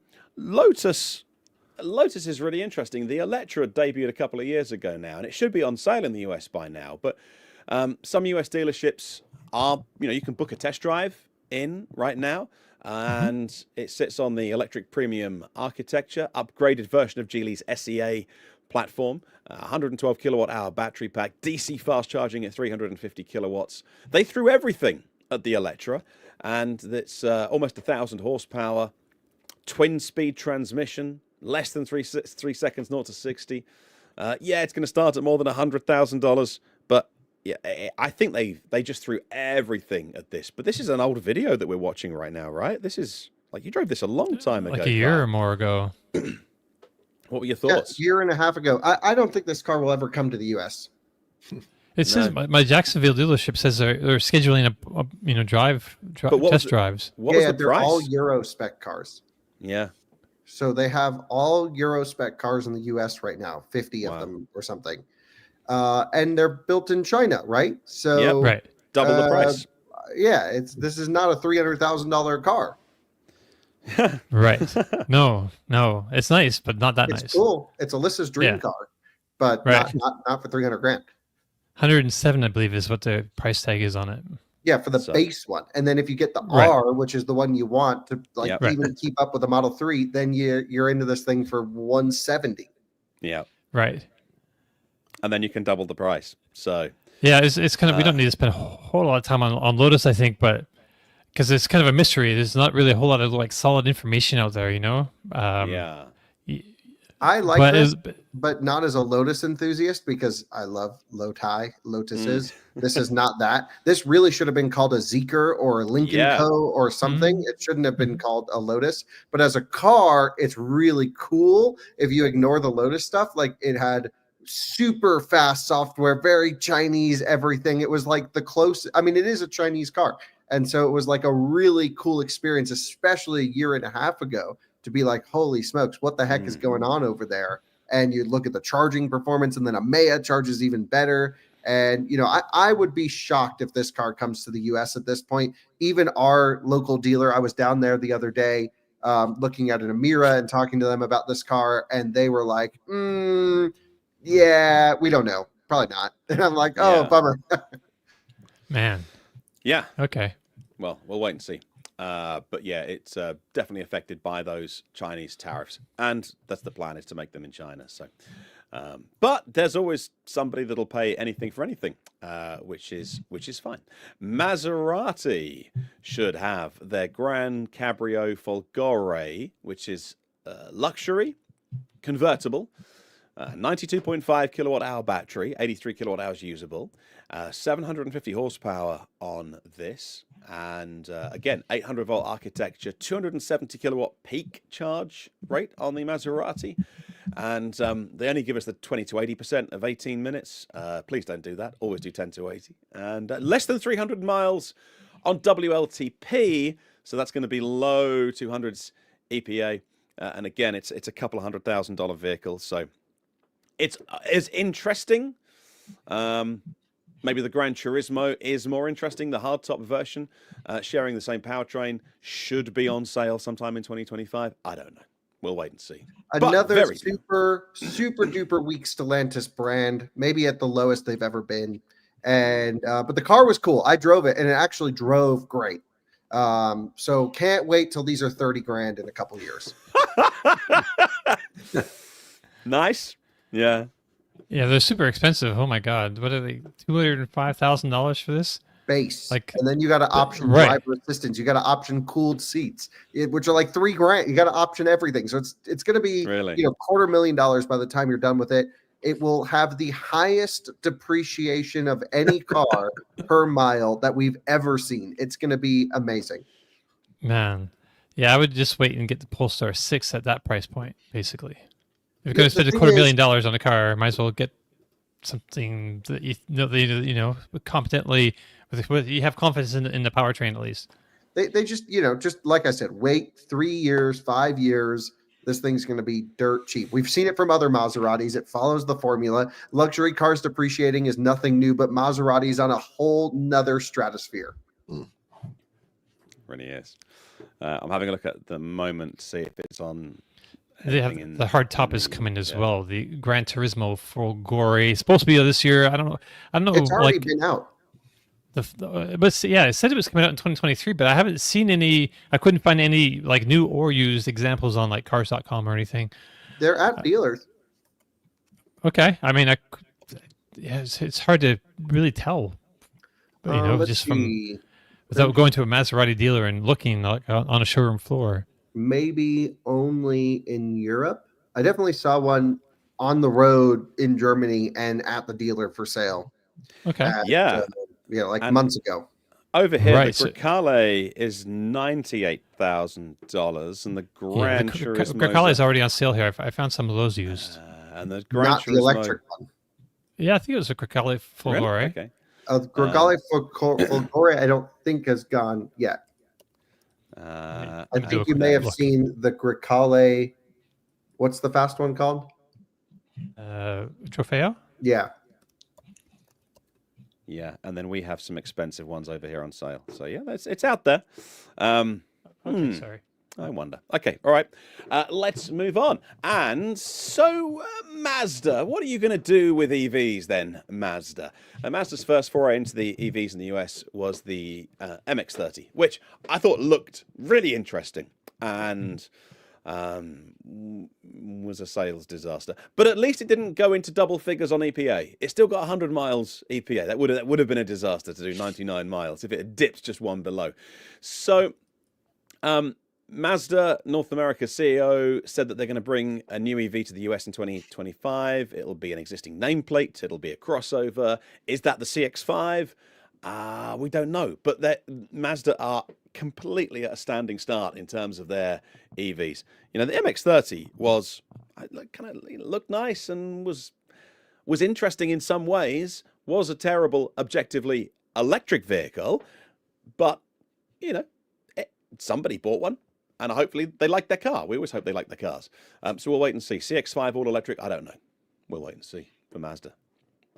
I love They have to Mazda do something. styling. I wish they would put out a good EV. I've always liked almost the whole lineup. I like how Mazdas look, and I have a couple friends that have them, and every time I look at them, I'm like, those are nice vehicles. They have good styling, Mazda, but I haven't driven a Mazda in a while since I used to drive it wasn't my Miata, it was a friend of mine, but I used to borrow it from it. Love driving. That's one of my favorite cars from the 80s, just tooling around in a Miata. I hope Mazda gets their act together. Otherwise, they're going to end up like Nissan and need to be saved in a few years if they don't get on board with what customers are going to be buying in 5 or 6 years. I know we're still at such a small percentage of EVs now, but this is going to change quickly in the next 5-6 years. If they don't get on board, they're going to need to get taken over by like a Toyota or someone. Yeah. And they probably will. At this point, they may. Yeah. Yeah. Mercedes-Benz. So what's going to go on sale in the US in 2025? Well, Kyle, you just posted your G580E video. If you look at some of the new deals that are out there in terms of financing a G-Class, the electric one is a bit cheaper. They're getting rid of the EQ branding from that, and they're just rolling it into the regular ways that you'd call a Mercedes-Benz. What do you think of that? Was it your first drive of the electric version of the G-Class? Loved it. Thought it was amazing. I mean, objectively, it makes no sense because it does stupid stuff like this. And so, it's one of those cars you buy from emotion rather than with logic, of course. But it is no question incredibly durable. That is the sense you get being around this thing. It does feel like a militarized vehicle, which is really cool. And so we jumped it, we took it off-roading, didn't care, do anything you want to this thing, it'll last forever. That's awesome.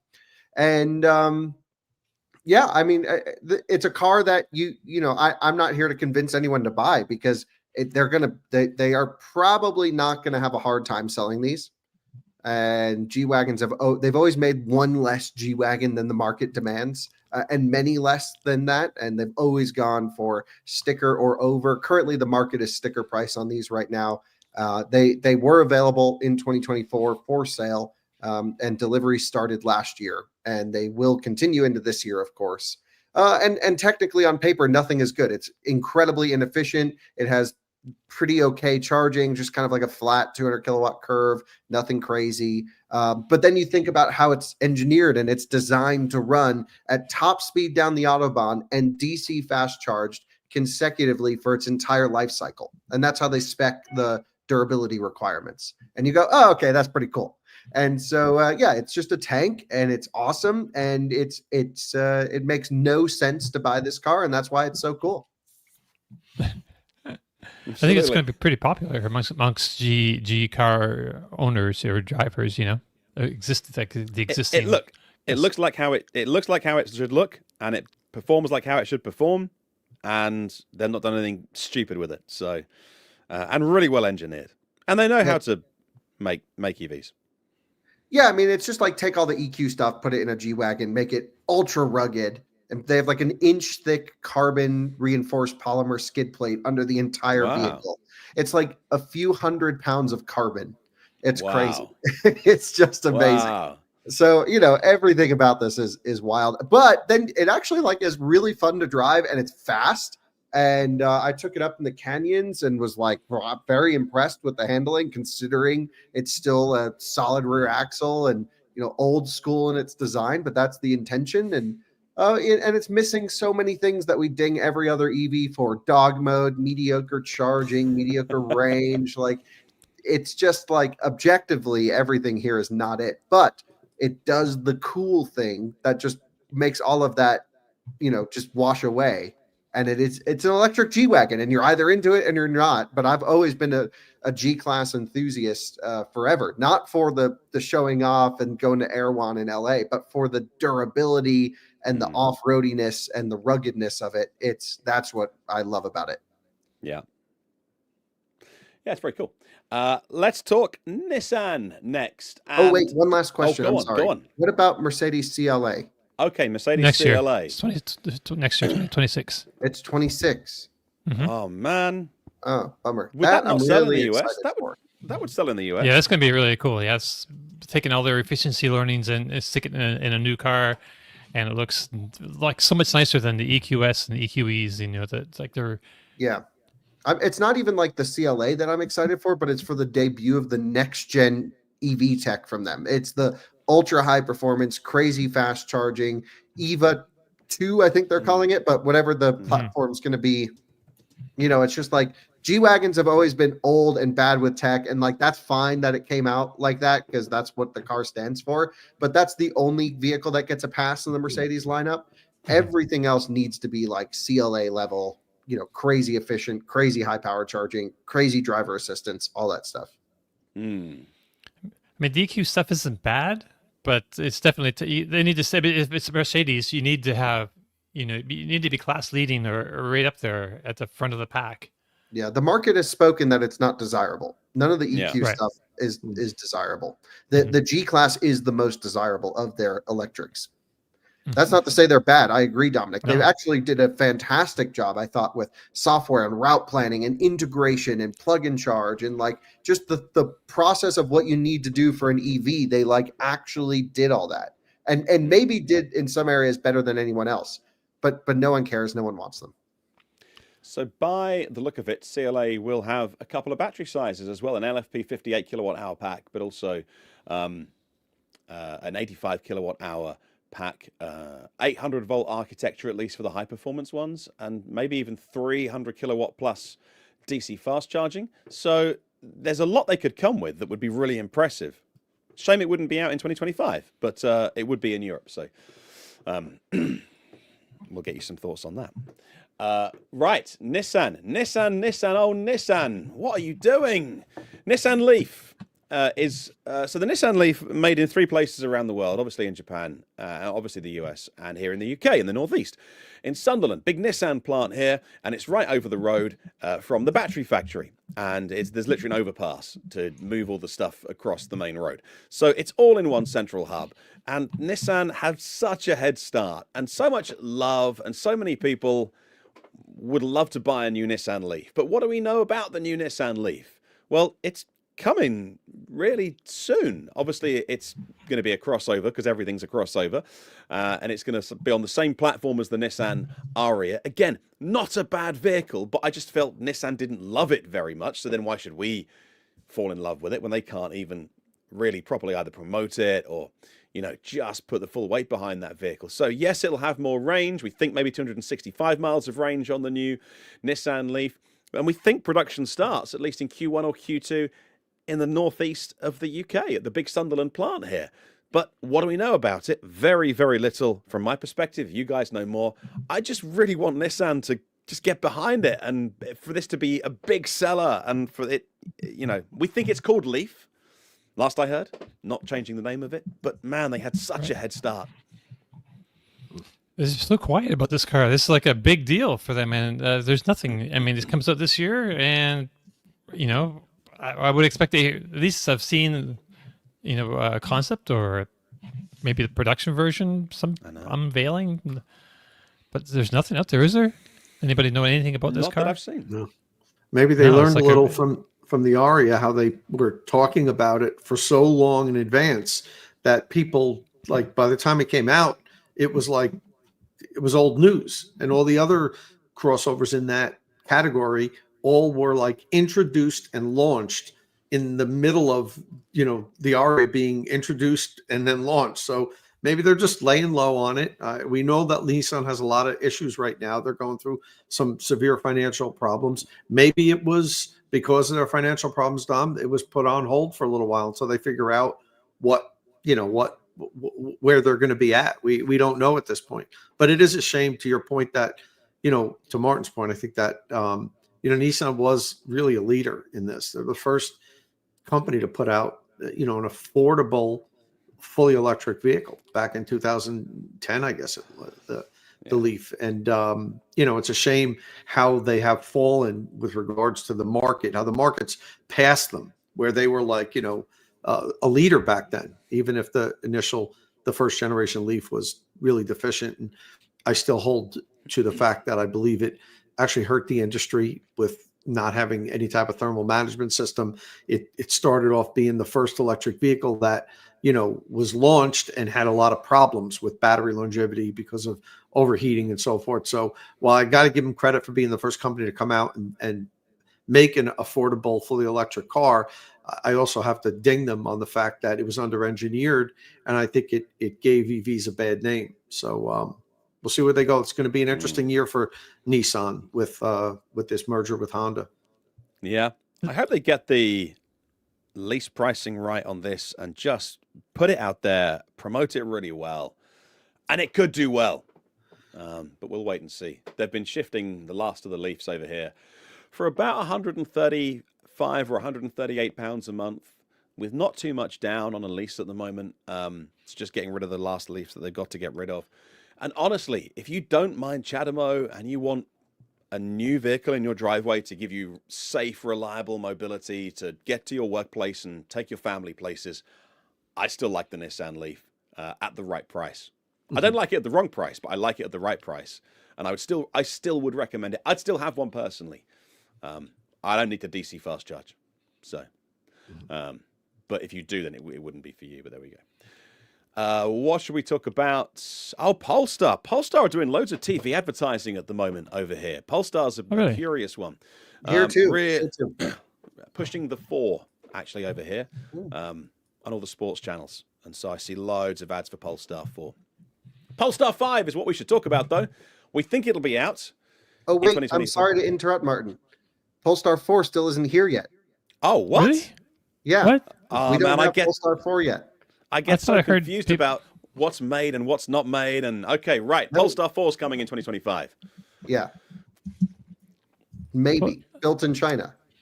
No, it can't be. Where are they built? Yeah, I mean, I don't know where else where they would build it. Polestar where are they making 4 production plant? Where are they making the 3 in the US? It's the produced Volvo plant. in South Korea. We might be able to get them. Ah, that's right. So they shifted Polestar 3 to the Volvo plant and Polestar 4 to South Korea. Interesting. Yeah, so they're built in China for like most of the world, and then they have the little South Korean thing. I'm actually might go to that factory in Hangzhou to see the production plant next week, which will be really cool. Wow. That it's like great vehicles. The 3 and the 4, totally different vehicles, bizarrely, and coming at the same time in some parts of the world, which I wish they hadn't done. But either way, the 4, and it's not even in numerical order, so it's not like it goes up the range. But the 4 is the closest one to the Polestar 2, and like I said, they're really pushing it at the moment. I hope that comes soon for the US at a half decent price. And I still haven't experienced the Mirror, and I really want to, because I just keep seeing mixed reviews from some people saying it works fine, it's very high definition, and then other people saying, yeah, but it's like the Audi mirrors or any of the digital mirrors. Your focal point when you're using a physical piece of glass to look in the rearview mirror is in the distance, and then your eyes have to do a split-second refocus to a digital screen, which doesn't work for some people. It might just be person to person, like preference, but you know what's even more confusing about that? I was driving my Cybertruck yesterday, and now it has a digital rearview mirror, obviously, when the tonneau's closed, same as this, but you can now change the zoom angle, and that really messes with you, because now nothing is consistent. It tells you at what point you are, but it's like, okay, 0.5 means this, and I have to use the glass and the side view to judge how far back things look. Yeah. And so if it was all digital, I don't know. I'm still not convinced on this whole digital mirror thing. No, I kind of think that glass works fine. They're solving a problem that didn't need fixing. But there we go. Polestar 5, though, which is what we're looking at. Polestar 5, it should be out in 2025. Should be anyway. The Polestar Precept concept, 372 miles of range, 870 horsepower, 800-volt architecture. Of course, plenty of power, high-performance vehicle. Be very interesting when this finally comes. But I don't know. Yeah. Yeah, it looks like a very nice, like mature, nice, like sedan, of course. But I'm 4. kind of, Well, the 5. The 4 is like Okay. this is the 4 we have on the screen right now. But Kyle's reviewed this car already, right, Kyle? No, I haven't. Oh, you did a walk around. No, I don't. I think Jordan did. I think Oh. we saw it at like Polestar Day like a year or two ago. I need to get with this. I'm pretty sure. Yeah. Anyway, 4 is like EX30 based on whatever platform. I'm all mixed up on Geely platforms, but I'm going to visit them, so I need to get back up to speed. What I don't understand is, does the Polestar 5 have the new crazy Zeekr 5.5C charging battery that can do like 550 kilowatts? I believe They it has the should be. dot. I think it has the dot battery from What? Israel. Store dot. Store dot. Okay. So how fast can that one charge? It's supposed to be fast. Like here, like There's a Polestar photo of the times store charging, dot. actually. If you can click X on this, Dominic. X on this. Yeah, and then there's a photo of a charger right there. What does it What's that say? say? 362 kilowatts. But that's still 200 kilowatts less or so of what Zeekr Yeah. can do, Mhm. which is in the same Right. group. Right. It's also like, why did EX90 and Polestar 3 come out on SEA rather than EPA, which is Lotus Electra? Mm. Right. Yes. Right. True. Their Mhm. platforms are a little mixed up, and the tech under the skin is all different as well. So, which is fine, but for supply chain and for all those things, you start to wonder. Maybe they could have done a bit more part sharing. I don't mind part sharing with Zeekr and things like that. Just put a Zeekr battery in, like Kyle says. This thing will charge like a beast. Yeah, but we're used to slow charging here in the Western world, I've been learning. Yeah. And Yeah. so, anyway, I think it's cool. I think Polestar 4 is going to be a smash hit if they can get the pricing right globally. I think that's the right size. It's the right material. Jordan just commented too. We really are excited about that car. I saw that car in the showroom. I meant to film a review of it, but I never actually got around to it, and I totally forgot. Okay. So one day. Right. Yes. Okay. All right. I think I have a Polestar 4 not far from me, so maybe I'll go check that out. All right. How are we doing for time? Not bad. Not bad. These shows. I mean, always if you run need long. to, if you need to go, Martin, I can take over for you if you I'm like. all right. I'm all right. I've not had the bang on the door yet. Okay. So Porsche 718 or 718. I never know what to say. Porsche fans get quite upset if you say it wrong. Convertible and a hardtop Cayman will probably debut this year. So PPE architecture, premium platform, electric. So think Porsche Macan, think Audi Q6 e-tron. We've seen spy shots. This will be very interesting. You start to get into a little more hardcore Porsche territory here, where people are expecting, like a hardcore Lotus territory. People are expecting to talk about things like weight, which scares them when you put a big battery inside. So it'll be very interesting to see what these cars come with and how they perform and how they handle. Because you get a bit deeper into Porsche land than a Macan. Although, Taycan, you could argue, was a specialist car in some trims. So we think this year, should come this year. Yeah, I'm No pretty question, excited it's about it. been pushed a bit though. Right, it was pushed, so I'm worried it's not going to quite make it. But originally, this was like the year of the 718, the Boxster, and it came in. So I have all my fingers are crossed. Yeah.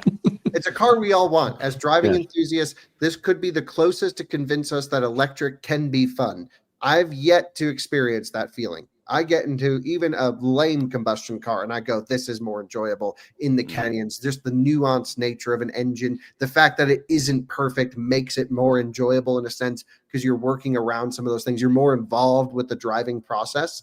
And so I think maybe this could start to sway the tides a little bit for driving lovers like me. I don't know. I think it really needs the more advanced batteries yet before it's going to really hit that sweet spot. As far as like handling the performance like a traditional car. I think batteries are still a bit too heavy for it, really. But at least it's something that's the first step, basically. Yeah. All right. And then well, hopefully- electric Cayenne is this year. Mm-hmm. Well, that'll be a big Yeah. deal. That'll be a really big deal. So again, same PPE platform, and obviously bigger than a Macan. A really big deal. Cayenne's a big deal for Porsche, and that'll be a really big deal in electric world because it will have the space and it'll have the, the size to hopefully do EV really well. but then there's Should be this year. also a 3-row Porsche coming. Next year. Yeah, 2026. Oh, next year. okay. Okay. Yeah. All right. Yeah. But yeah, Cayenne's interesting because it's such a big car for them. You know, it's been out since 2002. Transformed the company, turn it into a major mass manufacturing automaker, and Yeah, from talking to people at Porsche, the Cayenne seems to be one we should keep our eye on. Okay. It should be All right. pretty good.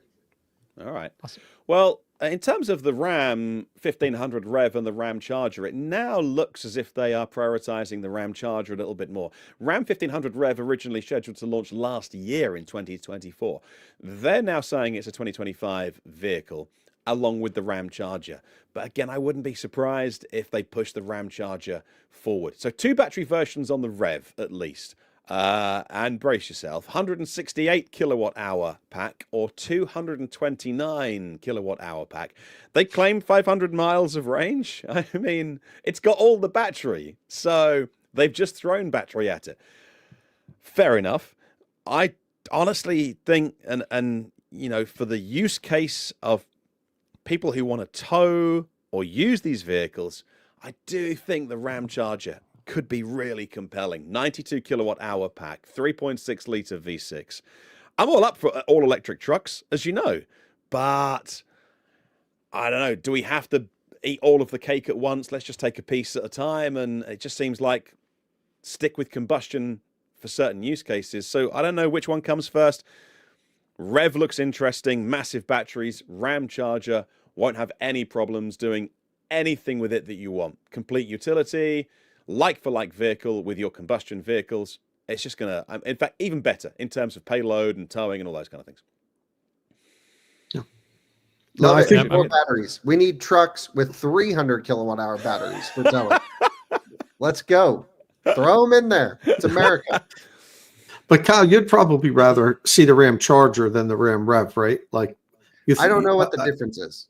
Yeah. The Ram Charger's got the extended range, like got the V6 in it, and the Oh, so I always Yeah. think that's the Ram Rev because Yeah. you can rev a Right. combustion engine. Yeah, and also Yeah. range extended EV, REV, but no, they've named it the wrong way around. It's opposite. Yeah. Yeah, So so the the Ram Ram- Charger, you don't charge as much in theory.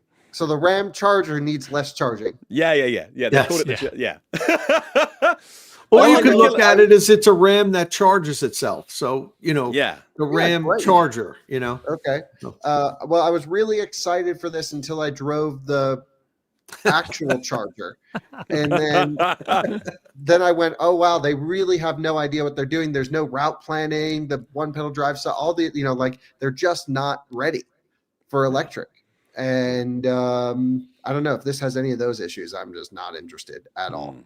All right, we'll see. I think they'll push the Your Ram job Charger. sites, highways, Yeah, we got the audio on that. First, and I think they should as well. Like, there's nothing wrong with that. It's okay. Right, where are we on the R's? Range Rover Electric. Big deal. Range Rover Electric. And there's a few of them coming as well. So Range Rover first. We've seen all the spy pictures. They've been talking about it plenty. We've seen it doing all the hot weather testing. It just looks like a Range Rover. It looks like exactly how a bit like they've done with the G-Class. Thank goodness they didn't do anything stupid. It looks like it should look. Range Rover Sport coming as well, debuting in 2025, as early as spring. Jaguar Land Rover haven't had all the details out there in public yet. Obviously, they've been going quite big on the Jaguar brand itself with the crazy concepts and things like that. But this is really important. 400 miles of range, 800-volt architecture. We think they're going to get this right, certainly from all the things that we're hearing. This looks like it'll be a very capable vehicle, and Range Rover coming first with this. So Range Rover first, Range Rover Sport, maybe something else with 3 rows, then something Land Rover-y. But Range Rover first, which is the right thing to do. Have you got any shots of that, Dom, you can throw up for our viewers? Oh, of it the looked show? amazing out there in the sand, didn't it? There we go. Yeah, Perfect. perfect. It looks like it should look. And hopefully Yeah. it performs like it should perform. They've not done anything that a Range Rover buyer would disagree with. It just I looks like it. absolutely love it. Let's move on. Yeah, I mean, yeah. whatever it costs, it'll be fine. So Yeah, Range it's Rover pretty buyers will elite, go buy it. elite vehicle for sure. Yeah. It looks great. Can't wait. Rivian will have a I was about to say a quiet 2025. I'm really sorry for everyone that works at Rivian that watches this show. You are going to have the busiest 2025. We'll have nothing new from you to drive this year, but you have got a hell of a year. And good luck. We're all rooting for you. And so they've got a massive year behind the scenes, R2 and R3, but none of that will arrive this year, which is fine. Subaru, nothing this year.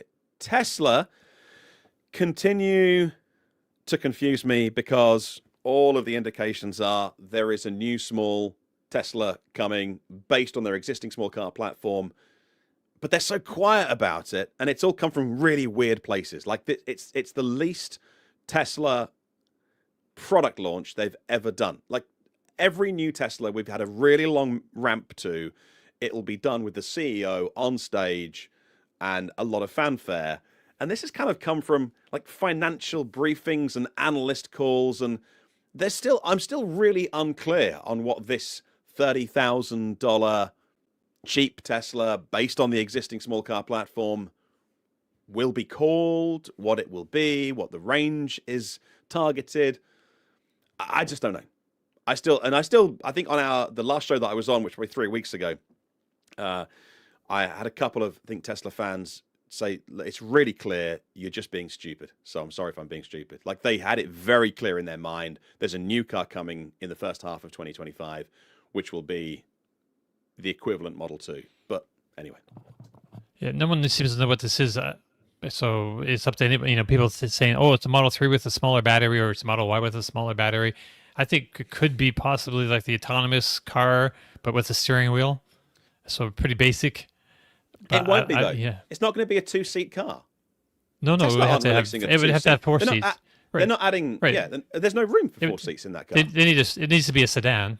But the same platform, and put like a 4-door, 5-seat sedan. Basically. Well, that's what I saw. I saw people saying, "Well, they'll put a steering wheel in the Robotaxi, and that'll be the car." Mm-hmm. Well, it won't, because they're never going to sell a 2-seat car, and there's no room in that. No, it has to be a 5-seat. Yeah. So it has to be re-engineered in some way. Anyway, hence why I'm so confused. No one knows what's going on, so I guess we have to. And Elon said it doesn't make sense at this point to release a small car like that now that this is close to production. Didn't he say that? It just wouldn't make sense for us to make another like a lower cost vehicle.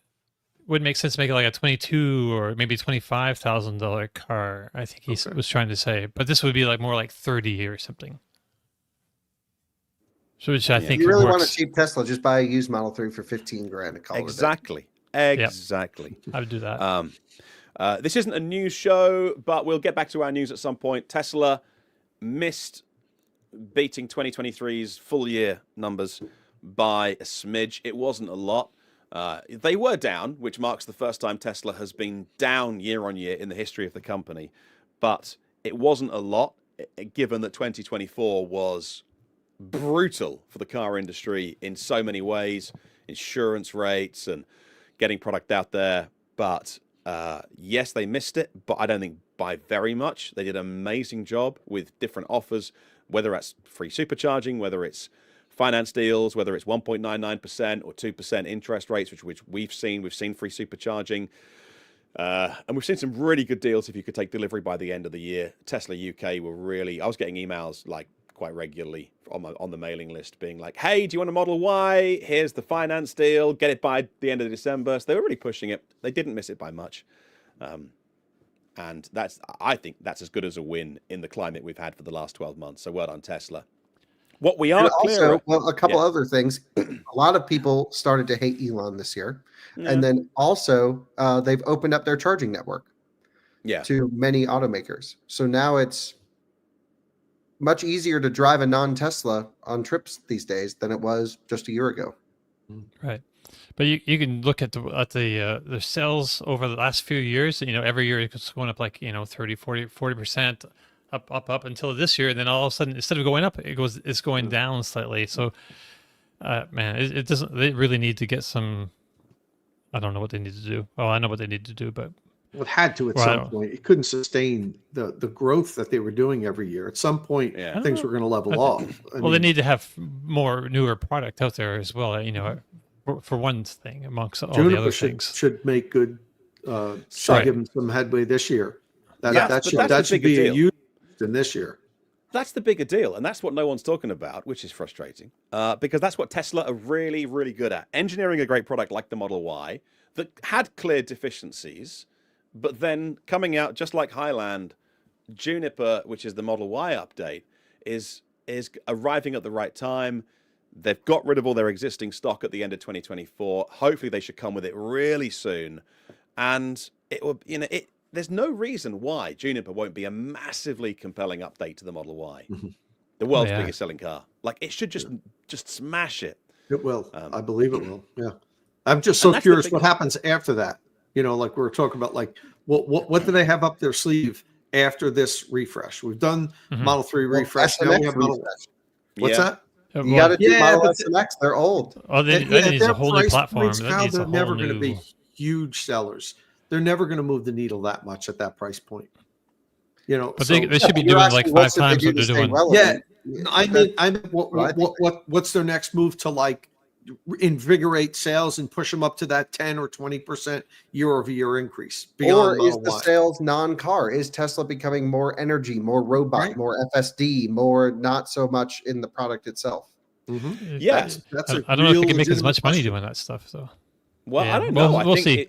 if you license FSD to at least the same where Ford were first back in whatever it was, May 2023, to go with a NACS announcement. The minute one company licenses Tesla's autonomy, depending on how good it gets over time, then I think that sets off a domino effect, and that makes Tesla more of a software company, and then they will. I don't know. They won't stop making cars, but it's less important to have that. But to Tom's point, yes, they were guiding 50% year-over-year growth to 2030, even up to about 18 months ago. Correct me. I mean, financial people will know the exact date. But until really quite recently, they were guiding 50% year, and then they were like, "Oh, we've got no products to drive the growth." Well, I thought that was Cybertruck. So they have got a bit of a gap. Yeah, and Cybertruck seems to be stagnated. Yeah, everybody that wanted one's got one, and Yep. now they have to release a cheaper version. Now that we're into January, Yeah. and we've got the end of year done and end of quarter done, they've got to come with a. Well, if anyone wants to make me a nice offer for mine, now would be Yeah. the time. It's Well, got those actually, awesome no, Martian wheels. I have to wait until March. Right. Well, on March 2nd, I've got a $30,000 check for you, Kyle. Okay. Honestly, you might be the high bidder by that point, the way Oh, things don't are going. say Well, you always say, I can't wait till this vehicle a couple of years down the roads. You could buy them for 30,000. So I'm holding your point. I'll Yeah, well, buy I'm your not selling Cyber it to you Beast for for 30 30. grand. I'm going to keep it for 30. Yeah. And then, but then Cybertruck has got an out. It's punched above its weight in terms of its cultural impact and things like that. So, yeah, it's not selling in the numbers which they had guided and had production capacity installed into Texas. But it has done the job of, in the last 18 months, moving Tesla to a whole new plane of, and also Elon Musk as well, but obviously alongside his kind of political ambitions, a whole new level of kind of just sort of cultural infamy, if you like. So, fascinating. Well, that job that the Cybertruck did. It was There'll be certainly nothing. cool. It was cool to own one of the first ones. It was cool to live through that. I still, right now in my driveway is the Rivian and the Cybertruck right next to each other. I love them both equally. I don't know, every day it switches what I like to drive, but those two are my favorite for sure. I really love those things, and they did a great job with Cybertruck. And it gets, I think, a lot of hate just because it's weird, and I like weird cars. Yeah. I think now that 2025 is here and that like America knows its course now for the next 4 years, hopefully some of the heat can come out of all of that stuff that was surrounding like the last 6 months. And Tesla, because of Elon Musk, got caught up in a lot of that. It was driven by him as well. He instigated it, so I'm not absolving him of any of that. But then the cars themselves got caught up. And then, you go onto Reddit or whatever in the forums, and it just gets really nasty. Where there's no room for that in, car culture's always been a bit whatever. But Hopefully that can all cool down, tamp down a bit in 2025. You know what you're doing now for the next 4 years politically. So let's all move on and talk about the cars. Hey, let's move on and talk about the last brand, Volvo EX30. Finally, it's sold loads. I forget the total number now, but it did really well. Had a great first 12 months. Software's largely fixed. They've moved the production out of China to Belgium, and are they going to move the production to the US, Dom, or not? I'm not Actually, no. The initial batch are still coming from China, but then they'll switch to the Ghent, Belgium production flow once that comes online pretty soon. Fantastic. The quickest Volvo they've ever made, EX30 twin motor performance, and it's not even that expensive in terms of the grand scheme of things. So that is finally coming, and the ES90 S, the sedan ES90, we'll see it in March, and because it's building on top of what they built already, it shouldn't be a million months away. It should be by the end of the year. 30 is already on sale, by the way. There was a batch of like 600 that came in. They're already on the roads. Amazing. Yeah, I know they came into Canada from China before the Canadian tariffs came in, and they were on dealer lots, but at the original pricing because it was pre-tariff imports. So that's great. US has got some too. Brilliant. Same with Polestar 3, actually. Both Volvo and Polestar got the initial batches from China before the tariffs, right before the tariffs. Brilliant. But I think we had something like 600 EX30s. The first 600 or 700 came from China. They're already here, already delivered. I've seen them spotted on the roads and stuff and forum posts and whatnot. So, yep, they're out there. Tom, have you still no got used ones yet? But no used ones. But there's some Tom, some new ones. Did you still have a deposit in on this, Tom, or a reservation, or did you cancel it? Yeah, I canceled it once I got the Equinox. Ah, right. I was waiting, and then I just said I'm not going to wait for this. This is ideally the vehicle that I wanted to be driving around in. But once the tariffs came out and what Volvo delaying the bringing it here, I didn't want to wait forever, and the Equinox just was a good fit for me. So I'd still love to drive one, but I did get my deposit back. So that would be Dom, go up a little bit. Go to that Marin one, or even that one down there. These are real cars that are at dealers, right? Yeah, there's actual photograph. Yeah. Yep. And we've seen them in California mostly. Our Colorado dealer got some as well. So I got to call them up and see if I can go borrow one and run it through all the tests. But they're out there, and it's super cool. Yeah, that is exciting. Software all sorted. Yeah, they have. They really have. Okay, good. Because my experience with it was really bad. And it was a car I wanted to love so much, but it broke down on me. Completely broke down on me. Yeah. Yeah. This is one of those cases where they have the development team to bring the updates quick enough, and they fixed it. And at that price point, I think they just about had enough goodwill to ride it out. I think if EX90 or ES90, if that is a turd when it arrives, I don't think you have any goodwill left. I think people say EX90 will, based off of our experience. There's so much that's not coming. I remember. And the LiDAR it's a cool and all sorts. But also you have to factor in Lucid Gravity is not much more money and way more space. Yeah, we didn't cover that here today. That's what I was going to bring up. We didn't really talk about Gravity. They made the first deliveries like on the weekend, last weekend. So yeah, but same with so many other cars we talked about. So Gravity's coming. Yeah, let's finish off with talking about Gravity is definitely cool. It is a cool car, and it's definitely I think it's I don't know, one of my top cars for 2025 for sure. Same here, absolutely. I think it honestly does change the game in terms of space efficiency for the footprint of the vehicle and for the space that you get. It's unbelievable. It's also incredibly cool to drive. It does all the things you want it to do as a performance car. So now you're ticking off the back road cruiser, the long distance family hauler, put all the kids in there. Okay. I think it looks cool. I've seen a lot of comments online of people who don't like it. I like it. I think it's neat. And, the big concern for me is just the software isn't done. That's not to say the software will be bad, but it's not done. And they started deliveries. At least what I experienced wasn't finished. So are these first owners dealing with non-functioning features like Volvo did with EX90 and Tesla did with Cybertruck? And the other thing we don't know is the charging performance. Now that they're out and in the hands of owners, maybe we can track one of them down. Maybe Lucid made them sign a thing that said, hey, you can't talk to media about your experience, which wouldn't, I wouldn't be surprised about that. But we don't know how it charges. They tell me it'll charge better. Is it going to be a charging monster? Because I think that matters more than range, personally. If it charges well, they should get one to out of spec and state of charge as soon as possible, and get buzz around this, because it's my biggest fear about Lucid. Is it's almost a German company, and it's brilliantly engineered, and it's not austere, but it's, there just needs to be a bit more sizzle around it, a bit more danger, a bit more people paying attention to it. And that's my big fear about Lucid, is that they don't manage to capture that excitement of how good these vehicles are, and be able to communicate that to the everyday American that wants to go and buy a 3-row vehicle.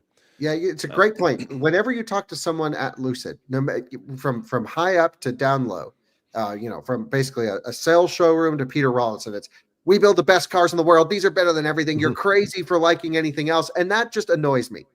Maybe it is, but I hate the attitude. And so I really just, like, you're totally right, Martin. The sizzle, like, this really does deserve the excitement. And I will say, like, our video did pretty well on it, and there was a lot of interest in our review. And I thought we gave it an overwhelmingly glowing review, considering the fact that it wasn't finished at the time, which I consider to be a bad thing. Many may not. So, right now is the time. Deliveries are going, production's rocking. Let's see the finished series production units, and that's what people are buying today. And then when they fix it or improve it or unlock features, we'll review it again tomorrow. Yeah, I'm really looking forward to seeing this thing in person, because I think it looks like a lot of people ding it for looking like a minivan, which it might from some angles, but I think in person it's, I don't know what you've seen in person, big minivan vibes, or it does have minivan vibes to me. I've seen it a few times in person. Nothing wrong with that. That doesn't necessarily mean it's ugly. I think it looks good, but it definitely has, it's kind of in between a minivan and an SUV, in my opinion. But I think it looks great. Yeah. I think it could be huge. It should be huge. And if it's not, then it's kind of a shame. These specs, 450 miles of range, 828 horsepower, like tow up to 6,000 pounds, 7 adults. Like, what more could you possibly want, really, besides a lower price tag? Big charging. That's the one. Oh, yeah. Yeah. And it might do, but we don't know. Yeah, we don't know. Right. But yeah, let's get some. Sounds like it'll be better than Air for charging, by the way, which is great news, because Air actually doesn't charge that badly. Air charges reasonably great.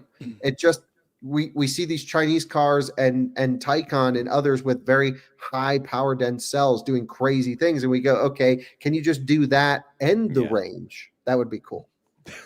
Right. Yeah. All right. So that, I think, probably brings us to the end of where we got to. Thank you very much for watching and listening. It was a long one, but we appreciate your time. In the comments, if you're on the YouTube show, we absolutely love reading what you put on there. And you can keep the conversation going. You can leave a comment. We love to hear from you. It means so much to see what you're writing and feeding back. It's why all 4 of us do what we do. It's just to try and bring you the best car content possibly in 2025. Congratulations to State of Charge for going over 100,000 subs last year, Tom. Congratulations. Thank you. Congratulations to Kyle. Your channel just grows and grows and grows. And now you're heading off to China to do more stuff. When's the next time you're going? So I'm going to be in CES next week. So if anyone's there, let me know who's watching. Then we're going to China for 10 days, then the UAE, and then Saudi, and then back to here.